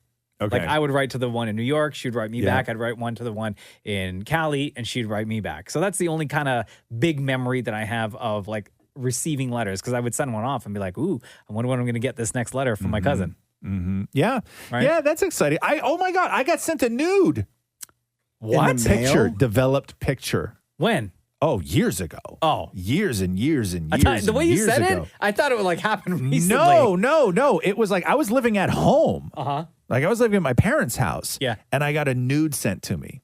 From who? A girl that I had met that didn't live in the same city. Oh. I met her over like summer break at a concert or something like that down at. Did you mail her a nude back? No, I didn't mail her a nude. I didn't Was have there a a letter camera. with it? Or yeah, was it was just a a letter. nude? Yeah, Oh. it was like, hey, thought you whatever. And then it was just a picture of her like nude. Yeah. Really? Yeah. And did you show like your brother? Did you show your friends? No. I you did not just kept the show. secret? No, I did not. No, I didn't show anybody actually okay. until maybe years The later. thing with those, though, is you can't really see the picture to take it over again. Like once you take it, that's it.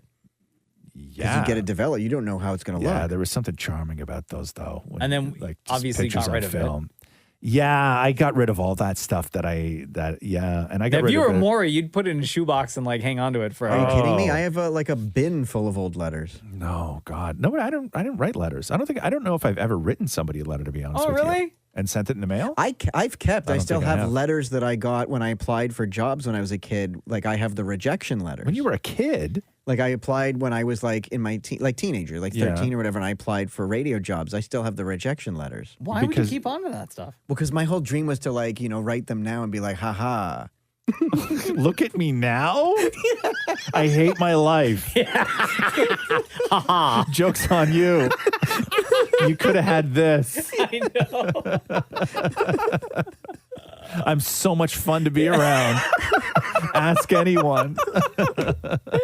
Okay, Anita says here, for the rest of your life, would you rather have a cottage/other staycation home or travel? Imagine that your finances only allow for one or the other, but not both. For example, if you choose cottage, you can't travel. Yeah, that first one. The first one, the cottage? Yeah, the stay at home. Oh. And Catherine would have a real problem with that, but I would choose it when she was out of the house. If I knew that the decision had to be made, that's one decision I would make without her. Really? Yeah. Not tell her? Yeah. Oh, no, I'm choosing the travel one. Are you? No. Yeah, absolutely. I'm choosing Cottage, travel one. 1000% cottage. No. Well, then you risk it, though. Like, what if Catherine ever Bro, finds out? her family lives on the other side of the country, too. I know. Like, Right? what if they found out? What if she found out, right? But it would just be for me, right? Not for her. Like, oh, so you would make oh no. so You if she can't do wanted to that. travel, she would have to travel alone. Oh my god, dude.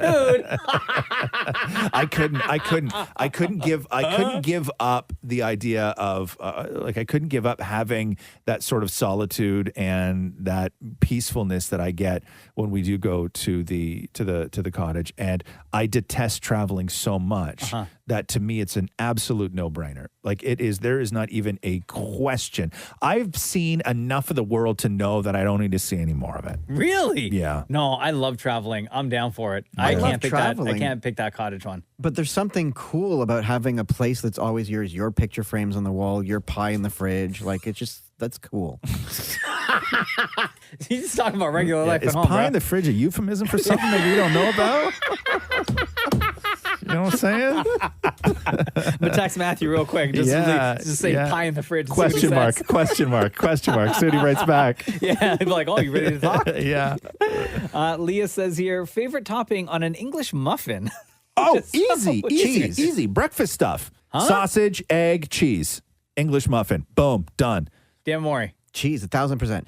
Although I also would do something along the lines of like ricotta and jam. Oh. Oh, that sounds gross. Ricotta and jam? Yeah, I love ricotta and jam. Cheese and jam. No. Cheese and jam. Do you like English muffins? Love English muffins. Can I just say Here we something go. about English muffins Yeah. right now? Hold on. Okay. Hold on. Let me get my Let me sit down grab, here. Grab for a this. seat for one quick sec. I'm not going to take up much of your time. Okay. Okay, but the advances that Wait. we have made. Timer is on. Go. The advances that we have made, both culinary and technologically, okay, have been great in our lives. We have seen so many things change to make people's lives a little bit easier and faster. Yes.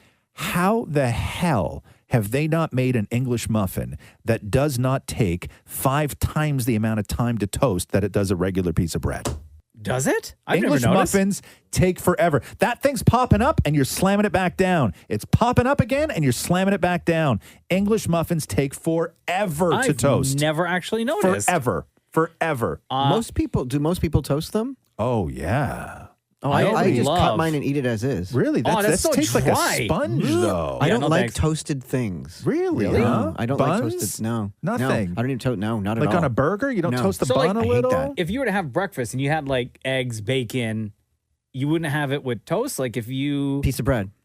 Really? Really? Yeah, Like you're in piece of bread. prison. So Like just like a odd. piece of white bread on the side, bread. right? No wow. way. Wow. No, I'm with you though. I like with my English muffin, it's got to have egg, it's got to have cheese, and some sort of a meat, whether it's bacon or ham or sausage. But that's like staple. You know what else is really good too is just straight up pea meal and mustard on an English muffin. Oh yeah, I've never tried that. Oh my God. I love pea meal bacon. Yeah, by the way. you ever have a pea meal bacon sandwich? Yeah. Yeah. Okay, that's what. Yeah, put that on an English muffin with an egg round. No. Wait, no, with no, mustard? no. With mustard, How I yellow never mustard. Noticed or tried that Bro, before. my God. I think I have pea meal bacon at home too. Down here, where we are, we're in Toronto where we shoot the show, and there's a neighborhood called the St. Lawrence Market, which has a big sort of open market, vendors everywhere. You can buy all your fresh produce, all your fresh everything else. But there's a spot up at the front of the St. Lawrence Market that, and I don't even know if they're still there anymore.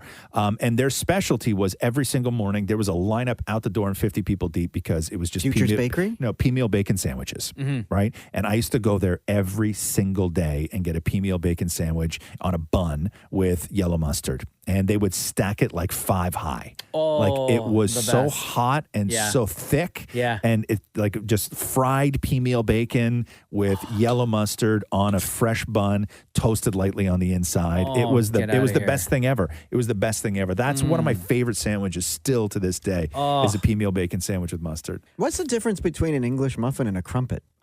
Crumpets are sort of like biscuits, right? Is it not the same material? No, not at all. Material? Not at all. No, it's like the same shape or whatever. Like it's English muffiny. No, hold on here. No, I could be I thought- wrong. What is a crumpet? I put Wait. my thing. Do you know Oh. what I just wrote crunked. Like your little What John in came up? 2004. Oh yeah, crumpets. Crumpets are more like a Like a scone? No. That's what I'm Like thinking a of. pancake.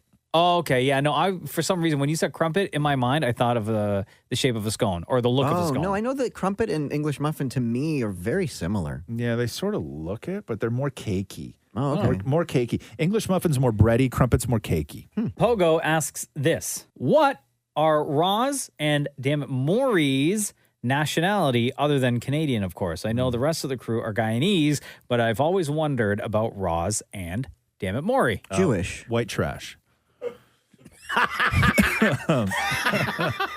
What? Just straight up. You find that entertaining, Chef? No comment. No. Just straight up. Like, have you ever asked or like tried to trace Here is the lineage or family tree? Here's my thing. My family is not big on family. Okay. I don't have any sort of relationship whatsoever with any of my aunts, uncles, or cousins. Okay. Right. It's just the way it all worked out. I have one set of cousins. I have 3 cousins that on my dad's side from his sister that I think I met maybe 3 or 4 times in my life. The last time I saw them, I was maybe 6. Really? Where do they live? In Canada? At the time, they lived 2 blocks from us. Oh my God! Really? Yeah. Wow. And then I don't know where they live now. I have no idea. This was in Montreal. I have no clue. So I never knew. And my dad didn't know a whole lot about his family because my dad was born in America and he had terrible parents. Yeah. And then they moved him up here and all this stuff. So there was never any family talk, right? Like that never mattered in my house. Yeah. It never mattered where we came from. It never mattered what our history was. We never like identified, something like even when you watch World Cup right now or the Euro, Yeah. You have all these people who are all living in one city together, but during times like that, you're like, go Italy or go Portugal. Like your background matters.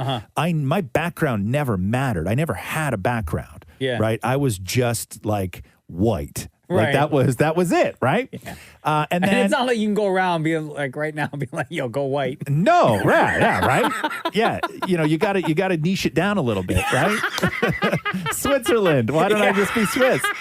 But no, and then so Catherine did one of those like genealogy things where they trace your origins. And somebody had said years ago in my life that the only thing that they knew that we had for certain was Italian. They didn't know how much Italian. Buongiorno. Thank you. But they didn't know, Paisan. they didn't know how much Italian, but they knew that it was somewhere in there. Yeah. And then so Catherine does one of these genealogy things, and then I decided to do one too, just to find out where that background is, right? To sort of confirm that my brother and I do have a little Italian in us.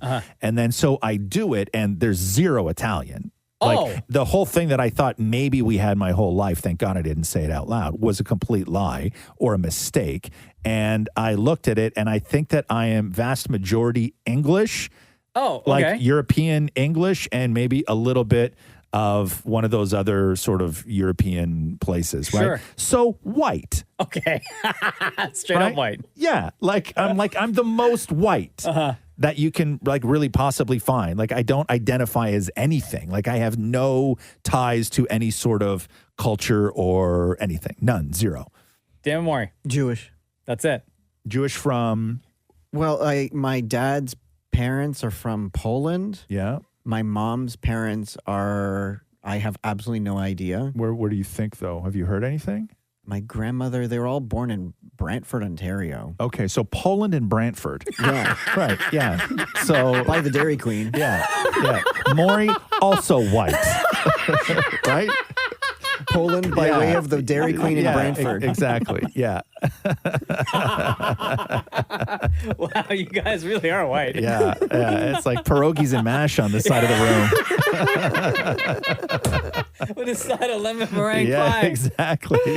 Yo, hit us up on Instagram. Every week we'll post a picture that reads Ask Roz and Mocha. This is where we get the questions from. They come directly from you, and we'll, of course, have one of you join us to ask your question to us when we kick it all off, much like we did with Stacy today. This has been the Roz and Mocha Show podcast. Thanks for listening to the Roz and Mocha Show podcast. Catch the guys live Weekday mornings from 6 to 10 on Kiss 92.5. KISS925.com. Or download the Kiss 92.5 app.